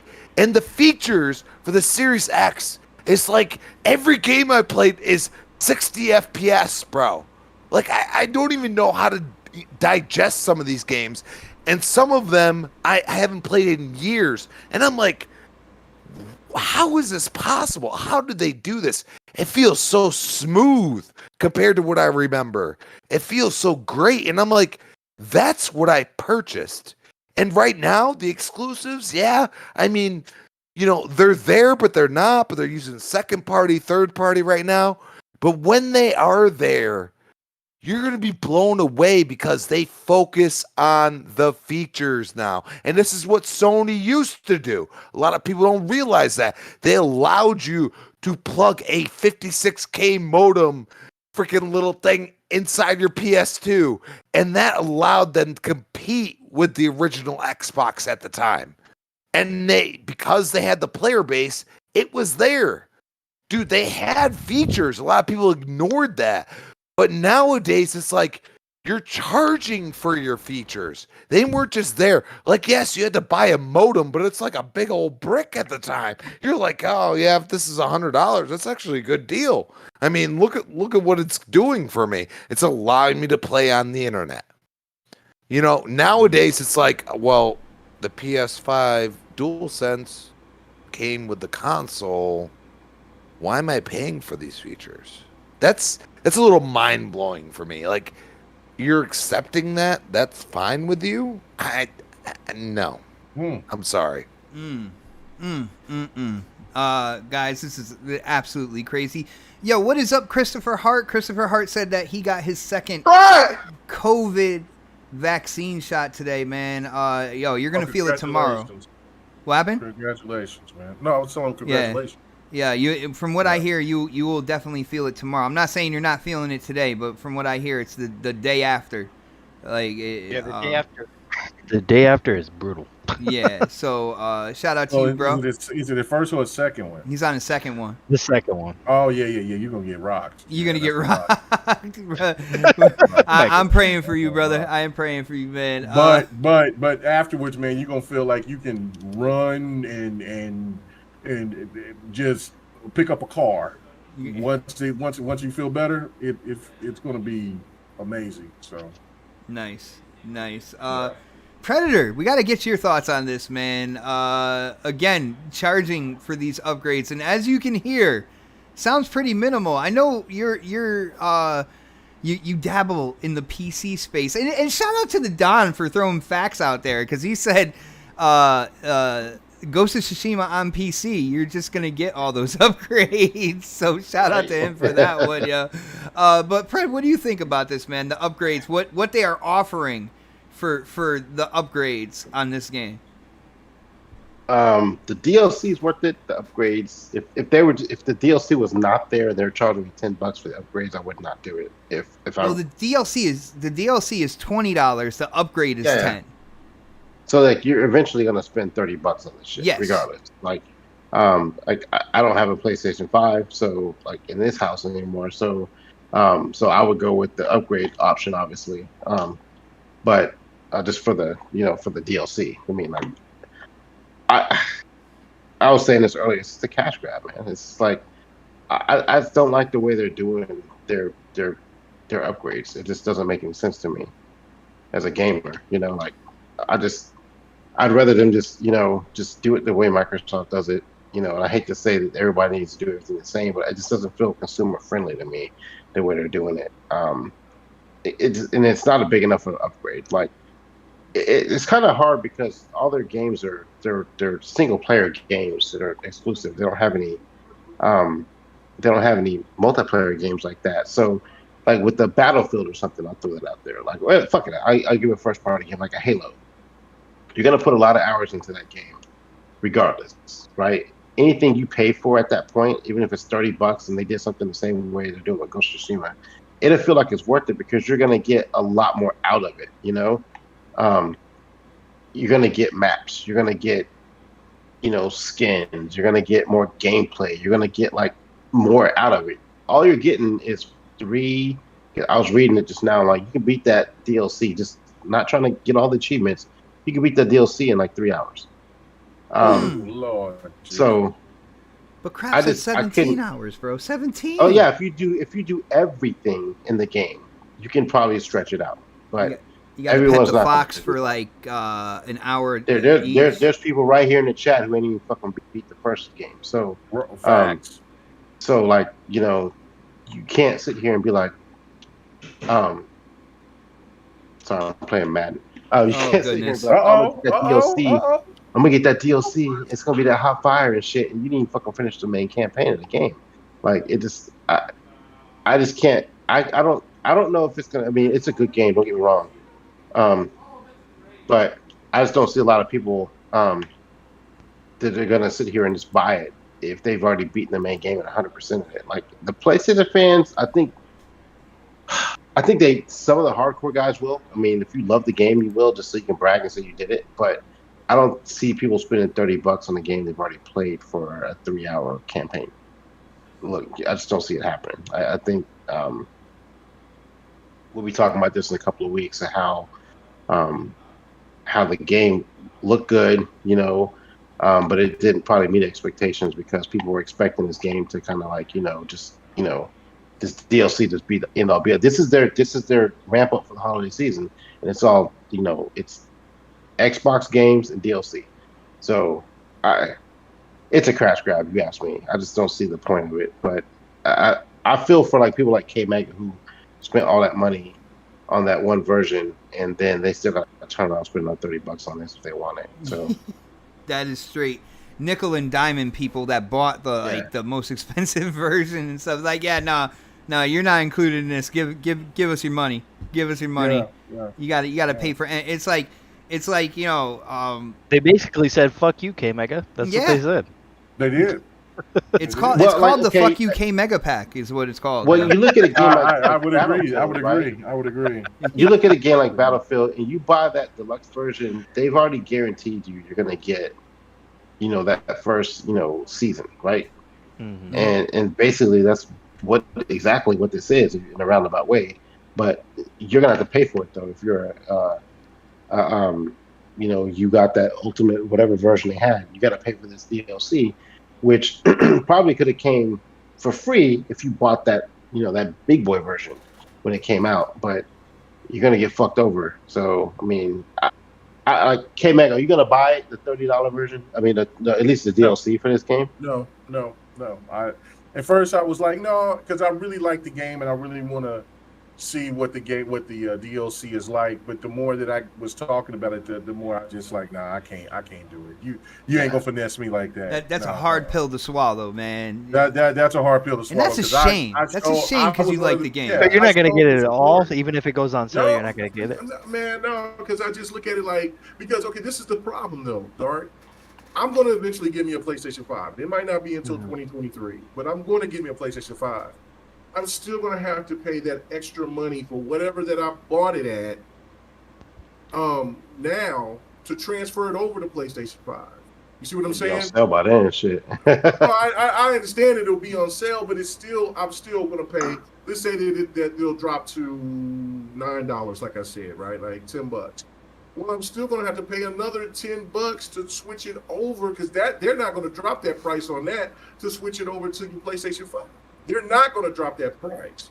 That's where the hustle is. So to me, it's just kind of like, you know what? That's cool. You got me. I paid the extra because I want to support the game. It's a great game, and on top of that, I'm used to the way that all the other publishers kind of run with their DLC. Like, oh well. If you buy the highest version, you'll get rewarded, for that. Mm-hmm. So it works. So I got you. That's cool. You got me. So yeah, I don't know. What was that pack again? Why? Because you was right. The Fuck UK Mega Pack. Right. When I paid them $80 in there, they was like. So thank you. You got me. You got me, PlayStation. You got me. Oh my goodness. Did you just play this Final Fantasy VII music? I did. That was their victory. They were twirling that money that I sent them around like, yeah. We got you. We got you. Oh man. All right, guys. Basically, last topic of the night. We got about a half hour, so within that half hour, and it's basically Gamescom's next week. And I want to hear what you guys think we're going to see from Xbox. Because, when it comes down to it, you can talk all third party, this, that, or whatnot. But Xbox, they are doing a show. Shout out to the developers of the Gunk. Because they just had a question on Twitter. And they're like, we haven't heard anything about, the Gunk. And they're like, well, stay tuned. Because they basically said that it is dropping this year. And to stay tuned because information is coming soon, and I think they verified that they will be at Gamescom, and they're gonna have information, gameplay, stuff like that, stuff to see when it comes to the Gunk, and I am excited for that game. I think that game's gonna be a lot of fun. It looks really cool, but I want to hear your predictions, guys. And you know what? I don't do this often, and I'm not sure if he thinks I'm gonna put him on the spot right now, but we're gonna go with Crispy first. Crispy, Gamescom, Xbox show next week. What are your predictions? I know Aaron Greenberg came out and said we're not going to see anything new. Now, with that, they've already announced so much since they announced the Series X and everything, like in terms of games coming. There's a lot that they've already announced that they can show more of. So, what do you think Xbox is going to show at Gamescom next week? Well, I mean, I think we're pretty confirmed on this point. You're going to see the Gunk, which, I mean, I'm not super excited for it, but there's a lot of people that were like going in on that. Like, yes, let me see more. Yes. And the game, like, and that's where I go and look at that game, and I'd be like, it plays kind of like a Nintendo game in a way, but it looks like an Unreal game, you know, like Unreal Engine. Anything that's made in Unreal Engine, if they go for a realistic look, it looks pretty, like, it's riding that line of like visually being like cartoony but also being like spectacular, and that's something that people will gravitate towards. I think Ori did that really well. The gameplay kind of reminds me of Mario Sunshine from back in the day. From what no, and I've heard that many times, and I'm like, you know, they've kind of already said they're going to be there, and a lot of people are interested in that. Now, you know, I think like Scorn, I think we're going to see a little more from Crossfire X. Ooh. You know, the campaign. I think it's due. It might not come out this year. I think Microsoft threw some money at Remedy. That's what I think, because they ain't talking either. You know what I mean? Like, they're just sitting there like, you know, like, let's make this as good. Because, like, I was interested in what I saw from that campaign trailer. You know what I mean? Like, that looks like kind of like Crysis. Remember Crysis? Like, the way, you know, the way it looks, like, the way it plays, like, it looks like that, but it also looks like they're going to involve something like a co-op. I feel like there's something to announce there. And then, you know, you got Scorn. Okay, Scorn hasn't been seen in a while. A lot of people are really interested in that. All right, very like, it's, you know, like, sick fuckers out there. It's not my prettiest, jam. nastiest looking game ever. Nastiest looking game. It's not my jam, dude. It kind of made me scream a little bit at times. I'm like, I can't do that. I can't do that. I saw some of the gameplay and stuff. I'm like, oh man, like, that's just like, but it was so visceral, and I feel like people are gonna really like be like, wow, holy shit, like, this is kind of wild. But I think the sleeper, because they said there's nothing new. You still got Hellblade 2 there. Ooh. Just chilling. Just chilling. And they've been hard at work. You haven't seen a dev diary in a little while. They might have something to show. Something a little bit more. A little gameplay. Just a smidge. Just a little tease, I think, would be just amazing. That sounds good. That sounds really good, man. If they bring a little bit, like you said, just a little tease of Hellblade 2, man, that would be awesome. Well, and I'm gonna be, you can keep me on record for this. I think it's gonna be borderline RPG, but single player. I know. I think it's gonna be borderline RPG. I'm not saying it's not gonna be Fallout 3. You know what I'm saying? It's going to be cinematic a lot, but it's also going to have slight RPG elements in it, and that's what I think they're going to go for. Dude, I think you're almost right on the nose with it, because I know Hellblade, the original, a lot of people love that, and I think the atmosphere and kind of like the ambiance, the environment, I think that's all transitioning over to Hellblade 2, but I think they are thinking in a much grander scope. There were certain things in kind of like their teaser unveiling trailer that kind of pointed to a bigger scope game, and you know what? I'm going to roll with you on that one, Crispy. RPG type elements in that game as well. I think that's a definite possibility, if not absolutely true. So I'm going with you on that one, Chris. So hell yeah, bro. For once, me and Bot agree. We're in that boat together now, man. I take one oar, you take the other oar. Hopefully, you're not like my brother RG Viper X. I will take the L, and we can if somebody row. calls me out. If somebody calls me out, I will take the L. This is all speculation, but I'm just saying, like, Redfall. I feel like, you know, Hellblade. Well, they could do Redfall. They could do Starfield. They really shout out to Stephanie Kingston, because I'm reading what she's saying in here. She's like, Halo campaign, I hope. She's like, Fable maybe, Redfall maybe. And see, that's the great thing about being on the Xbox platform right now, and everything that they've announced already. you can have a list of this maybe, that maybe, this maybe, and it all sounds exciting. Avowed there. A lot of people are interested in Vowed. That was technically announced. Like they're so subtle. Like you don't know what you're gonna see. Like that's what I'm excited about. Like they're starting to play into that hype train. They're starting to let you roll with it, even in your own mental state. You're just like, what are they gonna do? What are they gonna do? I hope Hellblade, because it's been long enough. You know, you have the dev diaries, but they're clearly in development. Give us a little, you know, like I didn't like the puzzles as much as I probably should, but they were also really difficult at times. And then the actual fighting mechanics were just, I don't know, it felt bland after a little bit. You know what I mean? Like give us some variety, and I think if that game gets a little bit, I'm not saying take everything away from the actual original Hellblade. What I'm saying is allow it to progress in the smallest way. And this is kind of what they've done with games they've had. Halo, Gears, Forza. They've kind of just added a little bit. And I think this is a franchise that needs to be single player only, but also have those gorgeous landscapes, the cinematics, the voices need to be there, even if they're not as, you know, prominent as the original one. They still need to be there, and I think it will be an amazing game.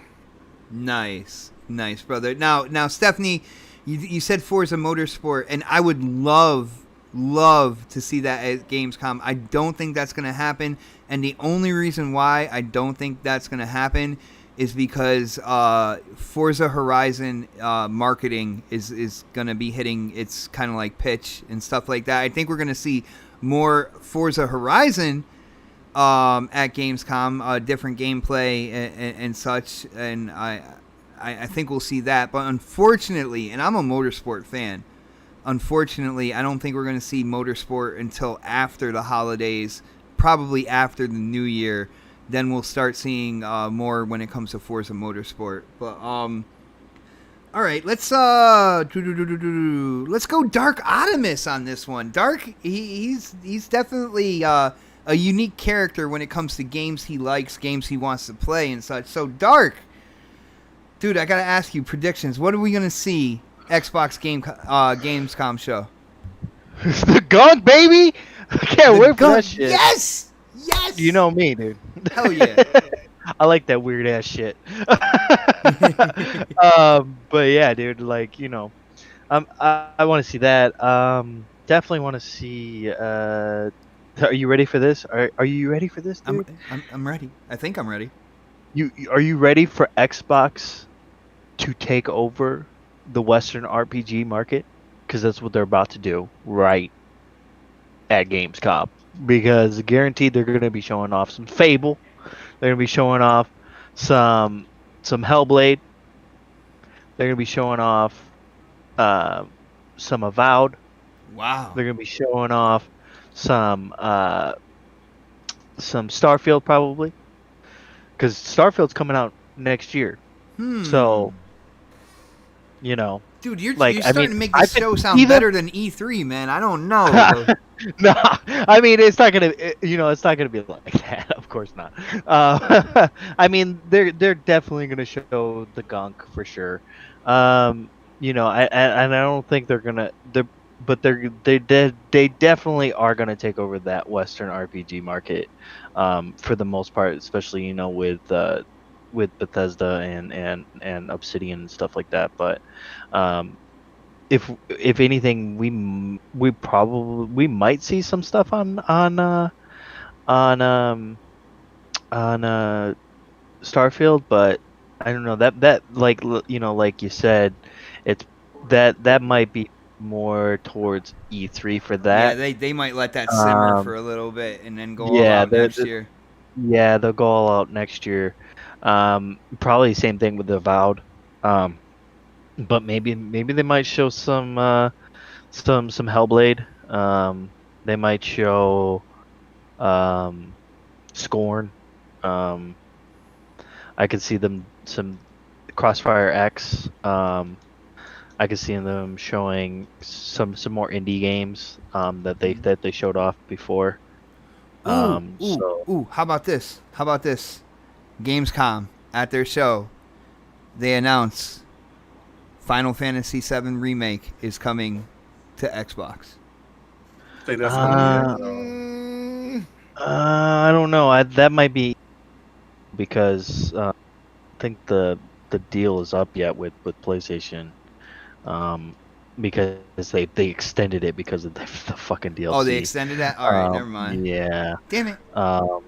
Unfortunately. That would have been a great place to announce that though. That's I would like that venue for stuff like that.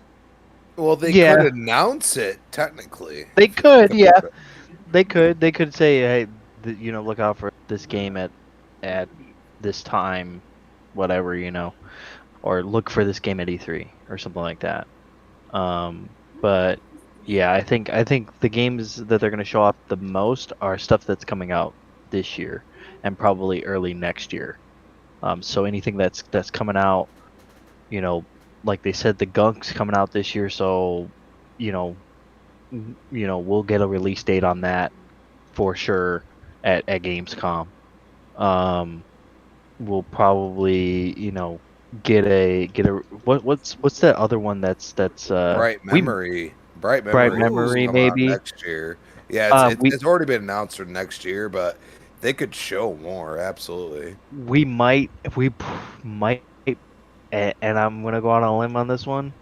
We might actually get a release date for Halo Infinite. Ooh, good job, bro. Good job. I was thinking that. I was sitting back on that one though. I was gonna wait. Yeah, and I don't see why they wouldn't announce it at Gamescom, because I mean we already know what date Call of Duty's coming. We also know when Battlefield's coming, so I could see like Halo maybe October, like before both of those games come out. Oh, you've been on Slow Mo's Twitter page, haven't you? No, I didn't even see his I didn't even see his tweet, dude. He said like last week of October, and oh, did he? Yeah. The only thing that I would say, the only thing that would stop that is if they're gonna have like a huge Halo anniversary show. Maybe they would do it then. Yeah, maybe. Yeah, but that might. It would make sense at Gamescom though. It definitely. Yeah. Would. That they would just announce, hey, this is when Halo's coming.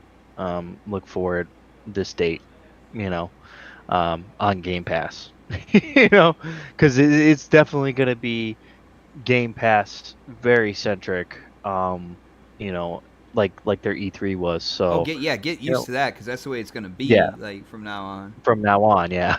I mean, unless you get like games like Death's Door or something like that won't come to Game Pass right away. Which is kind of, I kind of like their strategy here, with that, because it's like okay, well, not every game technically is coming to Game Pass. Yeah. So the developers, I'm guessing they're probably leaving it up to the developers that really want to, put their game on Xbox. To be honest, and that's smart play, but yeah, I definitely think that we're gonna see some stuff. We'll see some indies though too. There'll definitely be plenty of indies, but the indies that I've been seeing from Xbox have been on point. Like some of the stuff like Death's Door, things like that we've been seeing this year, The Ascent. We might even get an acquisition maybe too. Oh wow! Maybe not a big acquisition, but like something that like K Mega was saying, like maybe somebody like who made The Ascent or something like that. Neon Giant. No. Yeah, saying something along those lines. But yeah, man, I mean, I'm excited to see what they bring at Gamescom, because honestly, they're the only ones that are announcing anything right now. I mean, what I just had a thought, like Dark, not to cut you off, but we haven't seen a lot from Dying Light 2. Not enough. That's true. Yeah, that's true. We could be seeing maybe something from that, in terms of just because I think that was on their stage a couple years ago. So, yeah, I could definitely see, probably something from that. But yeah, I mean, they're the only ones that are showing us anything, right now, and PlayStation's being very quiet.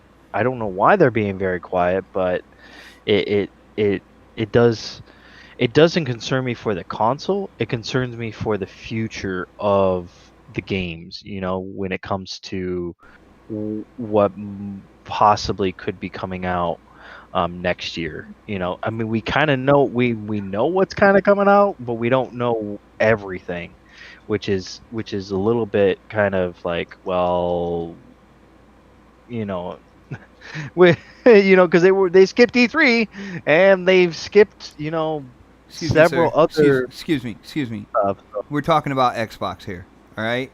You I stop know, trying. I know. You stop trying to jump the fence. year's Go not up back over yet. to They still PlayStation. got hundreds of shows that they're going to be doing here within the year. So, and the year's Oh not my up. God! Oh Jesus! You gotta go there, bro. Come on. I'm just saying. I mean, that's what I'm they said. just saying, just quoting them on that. Yo, shout out to Sir X-Man real quick, hitting up that super chat, and I like where he's going with this.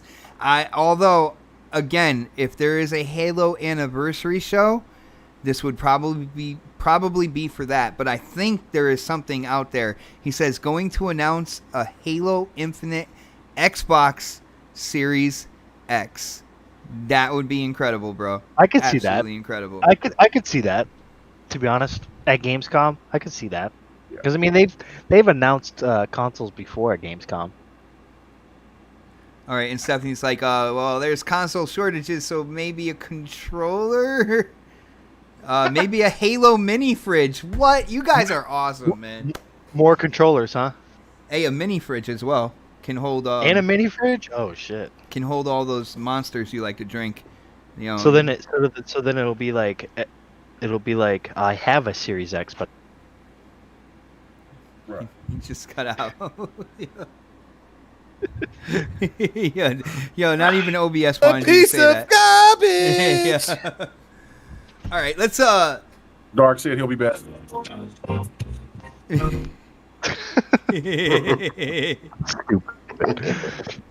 All right, so let's get to Predator on this one. Pred, dude, I can tell that you like these shows as much as I do. You might not like doing the live stream because everybody talks over it, stuff like that. But I can tell you like checking out these shows. What do you think you're gonna see from Xbox at Gamescom, bro? Everybody in chat, everybody on the panel kind of stole all the thunder that's left, So like, I was like, okay, I'll talk about this, and someone in chat will mention it, or one of the other members will say something. It kind of killed everything, but so I'm trying to think outside the box here. We've been waiting on the Cuphead DLC to come out for a while. Maybe that gets announced. Maybe they announce. I'm trying to go off the beaten path from what everybody else said, so it doesn't sound like I'm repeating the same thing they're saying. So just bear with me here. Elden Ring exclusivity, like they get not exclusive. Let me back up. Marketing rights for that game, because I don't think anybody's actually announced that yet. Who's got it? Maybe that shows up then. It's like they've got so many games that they've announced, because with him saying they're not going to say anything new, you have to think about stuff they've either already announced or that's already out. Whether it's like an update to like something like Grounded, or we haven't heard shit about Minecraft in forever. Give us that ray tracing, baby, from Minecraft. Yeah, stuff like that. Obviously, we're gonna see, everybody already mentioned Forza and Halo release date and stuff like that. So that'll probably pop. I did think about a console, but I also thought about the shortages as well. With everything, and this is typically what they would have done. They would have released a Halo custom console. I think what we'll probably get is like, Aaron Greenberg, he'll do like a Nike one. It's like, they only make 3 of them. You gotta win it or something like that. We might see something like that, but definitely we'll probably get a controller. I will say that's the easiest thing to do for Halo, and maybe even Forza too. They may do both, since they can't really do a console this year. I do think we'll get a release date for Halo, though. I think it'll probably be November 11th. That's like a significant day. Isn't that their 20-year anniversary? Yeah. And then with Call of Duty coming out the week prior, I think that kind of fills that void. It empties that space up for them. So we probably get that. You guys mentioned all the other games, Gunk, Scorn, et cetera, et cetera. So I don't really want to rehash on those. But, think about what they got to fill in the year with as far as gaming goes coming into 2022. Because obviously Starfield ain't coming out to the end of the year. What are they going to put in between that, blockbuster wise? And I don't think we really have that answer yet because it seems like everything is so pushed far out. So I think we'll get maybe one or two little bangers. We get one or two. We'll get those little smaller games like Scorns and stuff like that. We'll get release dates for those, updated release dates for those, because it seemed like in the beginning we thought they were coming out this year, and it seems like they all got pushed back. And I don't think it's because the games aren't ready. I think it's because there's so much shit coming out in the holidays. You don't want to cover up a game like a Scorn or Bright Memory with Call of Duty, Halo, Forza, Battlefield.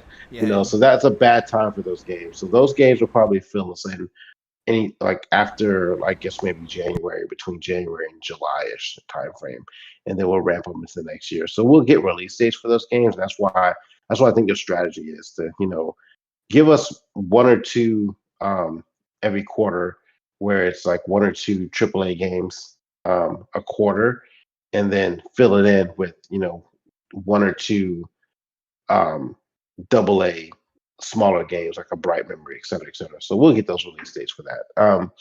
But my expectations as far as what they're going to show are kind of, because they've already kind of shown us everything. We're going to see more of it in the Gamescom. We might get a couple of surprises. They'll pull that out of their ass somewhere.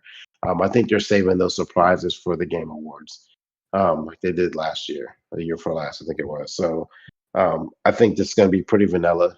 It's going to be some of the stuff that we've seen before, maybe better gameplay footage. But Game Awards is the one that you're going to look for where they start talking about announcements. Only thing I would throw out there, this is a fucking surprise, is if they're ever going to announce Battlefield coming to Game Pass day and date, this will be the show to do it at. Yeah. That's it. You there? Oh yeah, I was muted. Damn, I was already talking. I was like, I could definitely get with that, man. That would be the way I would even go in and play Battlefield with you guys, because you know how I am about like real shooters instead of the space shooters. Yeah, I like the sci-fi. We know how you are with spending money, dude. We know. Yo, shout out to Sir X-Man hitting up that super chat one more time. He said they've always released a Halo console for the game, and bro, I understand that, and I'm with you on that. But as they like to say in all these radio commercials and stuff that I hear on my way to work, we are living in unprecedented times. So there's a caveat to that, though. I've not seen any Series X's out there in a while. Like, I've not even heard about them dropping lately. Has anybody else heard about them dropping? Yeah, they dropped some last week on Walmart, but that was about it. Yeah. I haven't really heard a lot of. I'll see PlayStation 5s every now and then, but like, and they go super quick. So I wonder if they're saving up those chips for Halo. It could be. Possibly. They're just regulating how many they put out, and then they're saving. Would go with my theory. Maybe they put like 5,000 or 6,000 out there in the wild, for the holidays, and create a little buzz, and then, so, I mean, I can see it happening. So we might get one. Nice, and we got to go to K Mega next on this one. No, that wasn't Daffy Duck, Christopher Hart.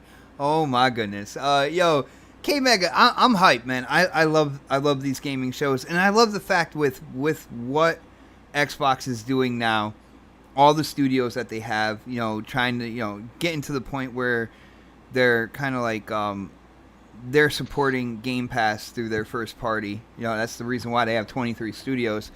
they announced so many games that are in development already. It's really fun to kind of like imagine what we're gonna see at the next kind of like big show. And the big show's next week. So what is your predictions for Gamescom Xbox show?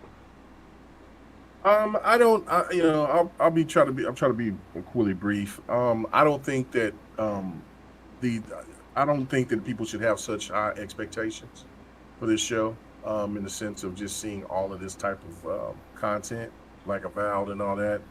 I think that's all saved up and ready to go for next E3 and for any Xbox event to be announced. That's another great point. I think that this will be the perfect time to sell the date for Halo. That would be huge enough. And I've been out here and I've been saying, well, I've been kind of in the wind here for the last couple of weeks, but I was predicting that Halo would drop 2 weeks after Forza Horizon 5, because now we know that Call of Duty is going to be dropping on the 5th. Then you got Forza Horizon 5 dropping on the 9th.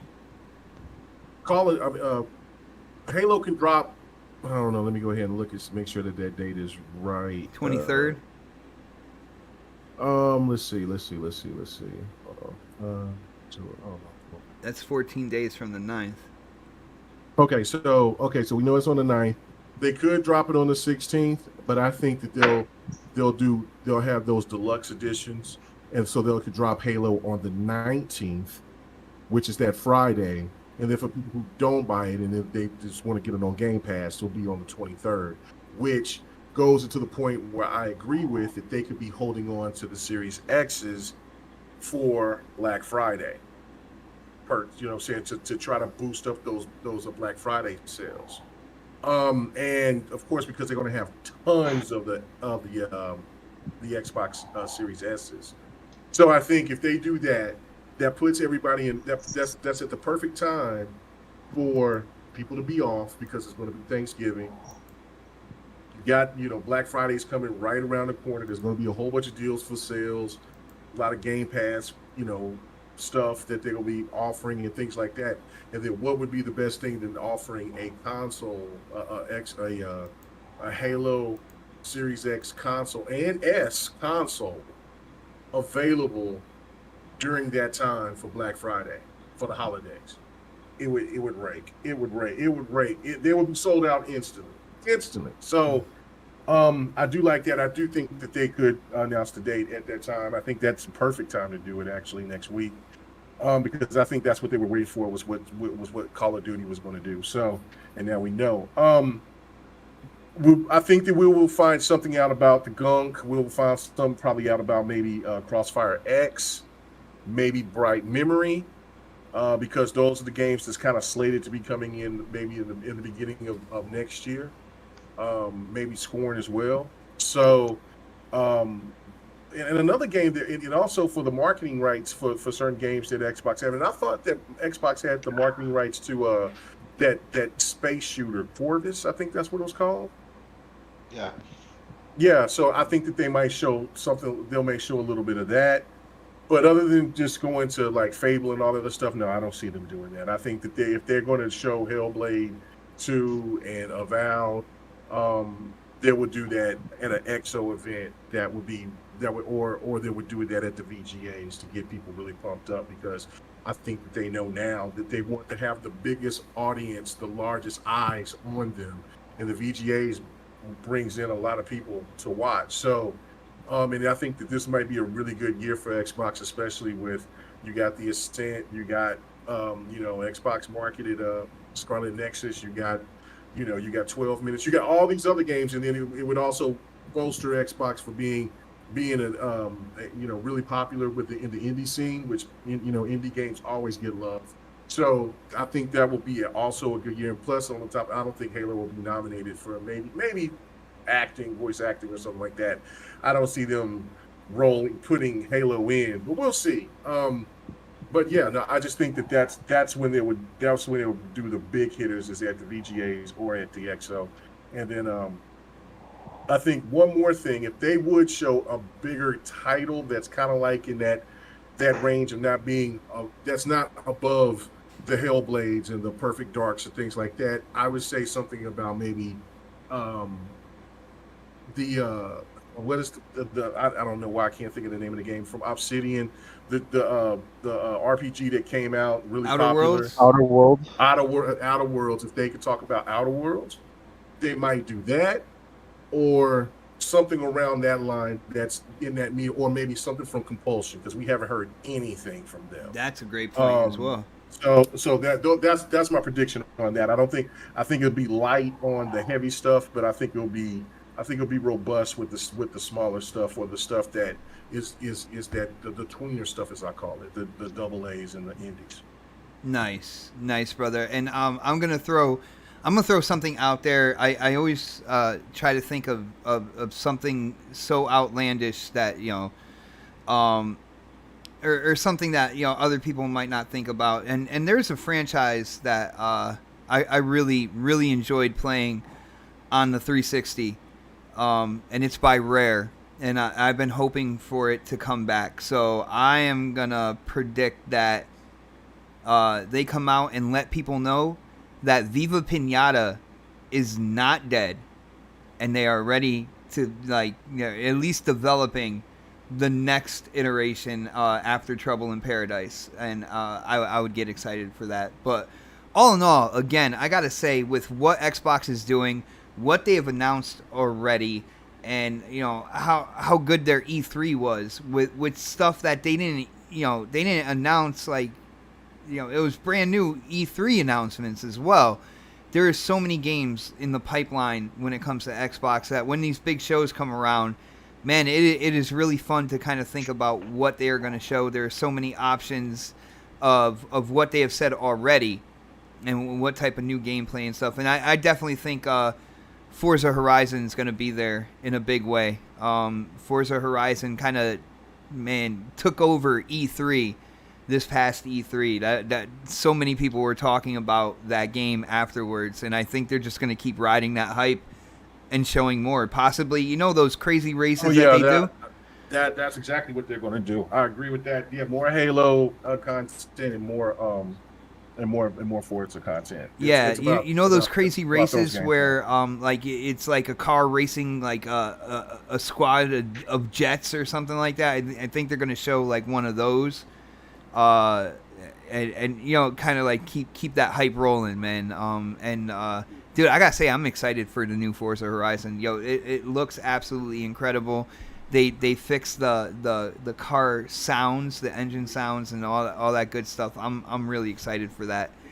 But guys, I do have to go to work tomorrow, so we are about to wind this down. Again, huge shout out to the chat, it was a lot of fun seeing you guys interact with the topics, the stuff we were saying. You guys are absolutely amazing, man. It is so much fun coming together every Thursday and doing this show for you guys. I had an absolute blast tonight. We had some fire topics, man. It was a lot of fun. The panel, as usual, absolutely knocking out home runs, topic after topic. Guys, if you haven't done it yet, definitely hit up that thumbs up button for us. If you haven't subscribed yet, definitely subscribe. This is the home of the next podcast. It is the place to be every Thursday, prime time. But like a 40-year-old with a comb over, it is time to get those plugs in. And I'm going to start with my brother from the Lone Star State, Predator. It is your outro, bro. What do you want to say? And what's going on with your OnlyFans, man? It looks like it might be true. It's all over Twitter right now. People are talking about where the ladies are going, but it's more like, screw that. Where's Predator going, man? I'm going right here next week on Thursday. That's why I'll be. Make sure y'all check in next week. We'll figure something out as far as the OnlyFans go. Mini vids, we got options out there. You better.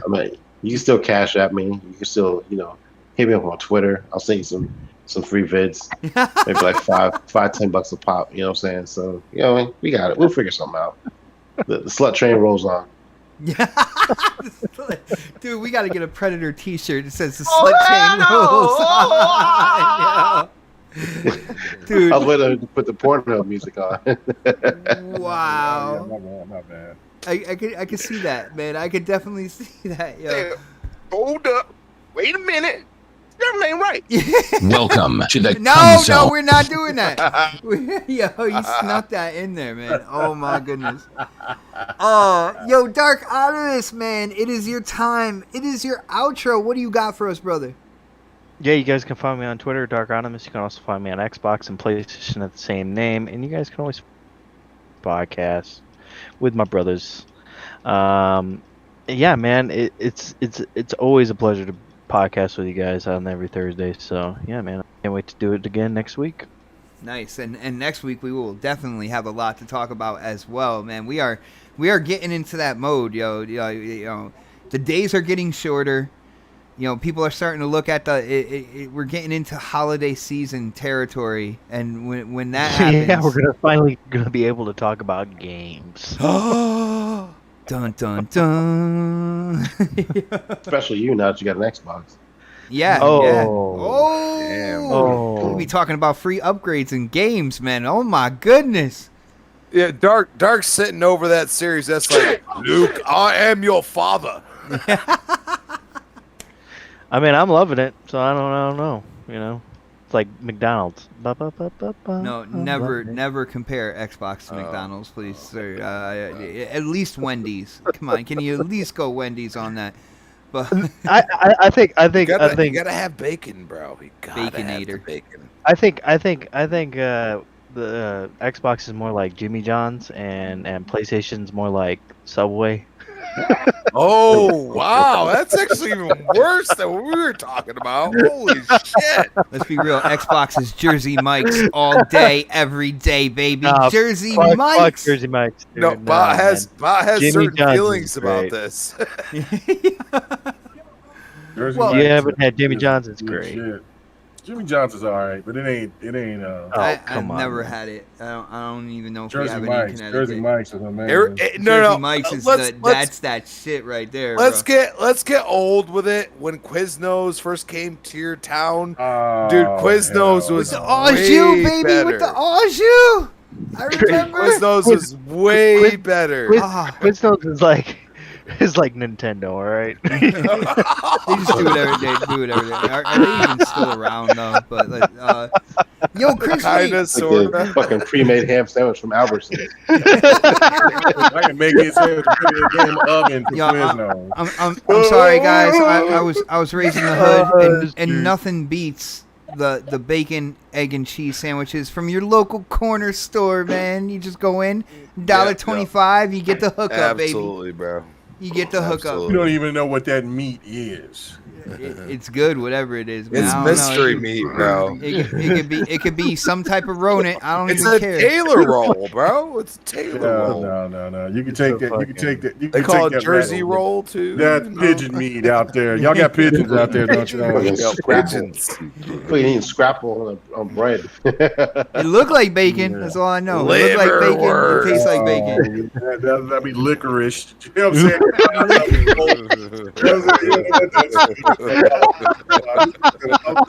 Guys, you don't even see it right now, but I am definitely face palming at the licorice, man. Definitely. Yo, Crispy. We better just go to 7-Eleven. No, don't eat at 7-Eleven.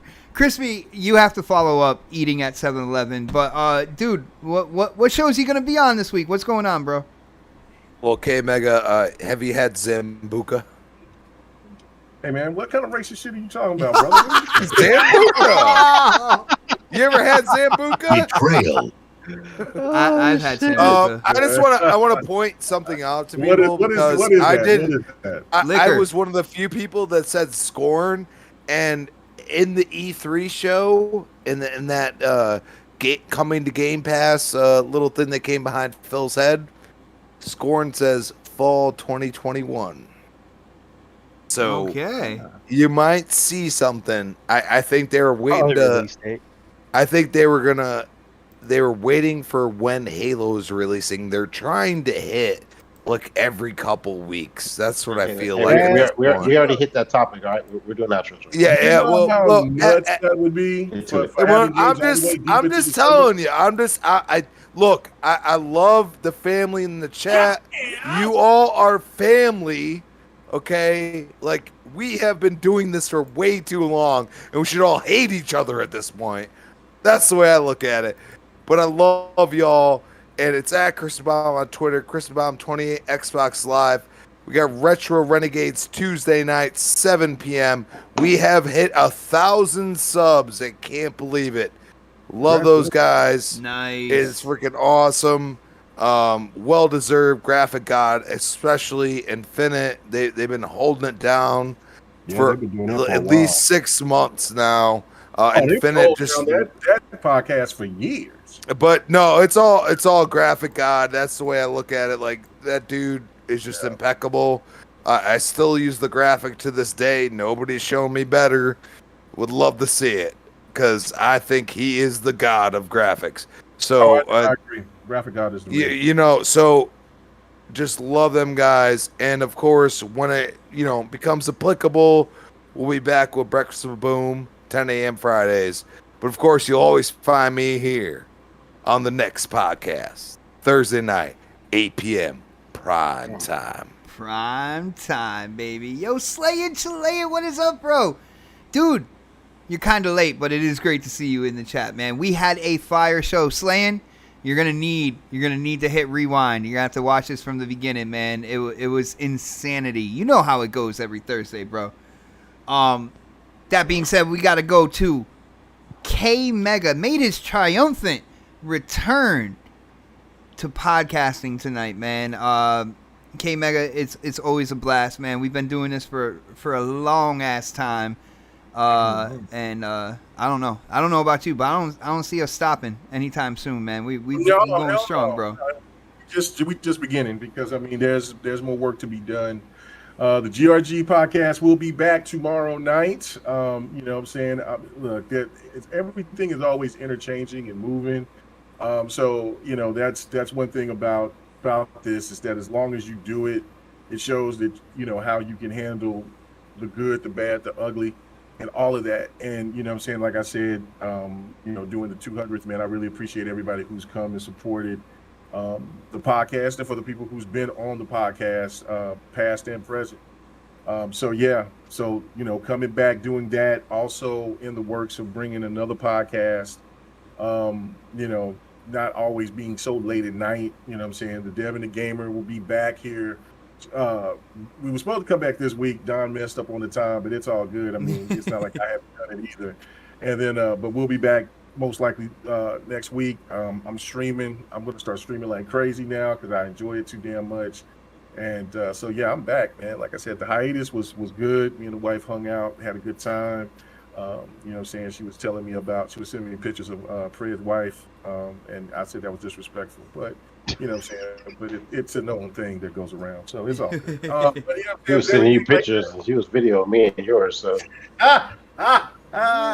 But anyway, but it is great and wonderful to be back, man. You know what I'm saying? I mean, we're gonna ride on the next podcast till the wheels fall off, man. That's what homeboys do. That's what loyalty is, man. You know what I'm saying? I don't see a reason for me to leave unless I go another year without getting paid, and then if I don't get paid, I knew it. Yeah. I'm out of here, man. Thank you guys so much. I mean, if anybody needs to get paid, it's K Mega. I have dealt with Xbot for I don't know how many years, man. I am due. Dark, when I want your opinion, I will give it to you. Okay? Yo, shout out to Flamish. Flamish, what is up, brother? Good to see you in the chat, man. I'm glad your surgery went well. Flamish is recovering from neck surgery. So good to see you, bro. And who knows? Was that toe surgery or just neck surgery? Which one? Neck surgery. Like he told me what they did. There was like metal pins and everything involved, man. Oh damn! I was gonna say if you got into some freaky shit and you don't have to explain it, but I was just like, when he had neck surgery, when I read it in the film, I was like, wait a minute, what's going on here? But wait a minute, hold up. Something ain't right. Something ain't right. Yeah. Shout out to Yobi, man, out there being because Yobi's a part of y'all's podcast, isn't it? Crispy? Retro. Yo, yeah, Retro, right? Retro Renegades. Yeah. Yeah. So you know, He is a what I'm saying? renegade. You know what I'm saying? Once you brought Yobi on, the success came. That's fantastic. Oh man. Oh no. Yobi is good people. Mama. He's a great.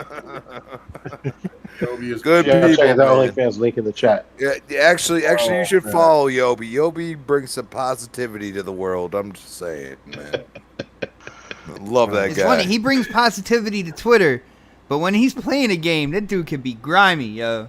You whooping his ass at fight night, boy.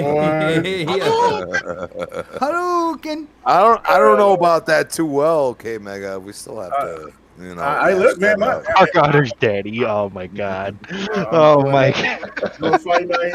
I'm doing fight night, man. I mean, I haven't quit. I didn't do it last week, but I've been doing fight night, man. I haven't seen Crispy's name pop up anywhere. So I mean, Oh shoot. Because you do it on Sunday nights, bro. I gotta work the next day. Come on, man. Hey, listen, let's I can do it on Wednesday too. Yeah, I know. I gotta eat. So yeah. Yeah. We gotta get out of here again. Again, shout out to all the supporters, everybody in the chat. Thank you guys so much for hanging out with us. We are here every Thursday, 8 p.m. So be sure to tune in next week because we will be talking Gamescom. We will be talking Psychonauts 2. We will be talking so much when it comes to Xbox and the gaming community, all platforms, right here. Next podcast. Have a great night, everybody. Whoa, whoa, whoa, whoa, whoa, whoa, whoa, whoa, whoa, whoa. Whoa, whoa, whoa, whoa. The voice of Master Chief, Spartan 117. And you're tuned in to Next Podcast. Now, wake me when you need me.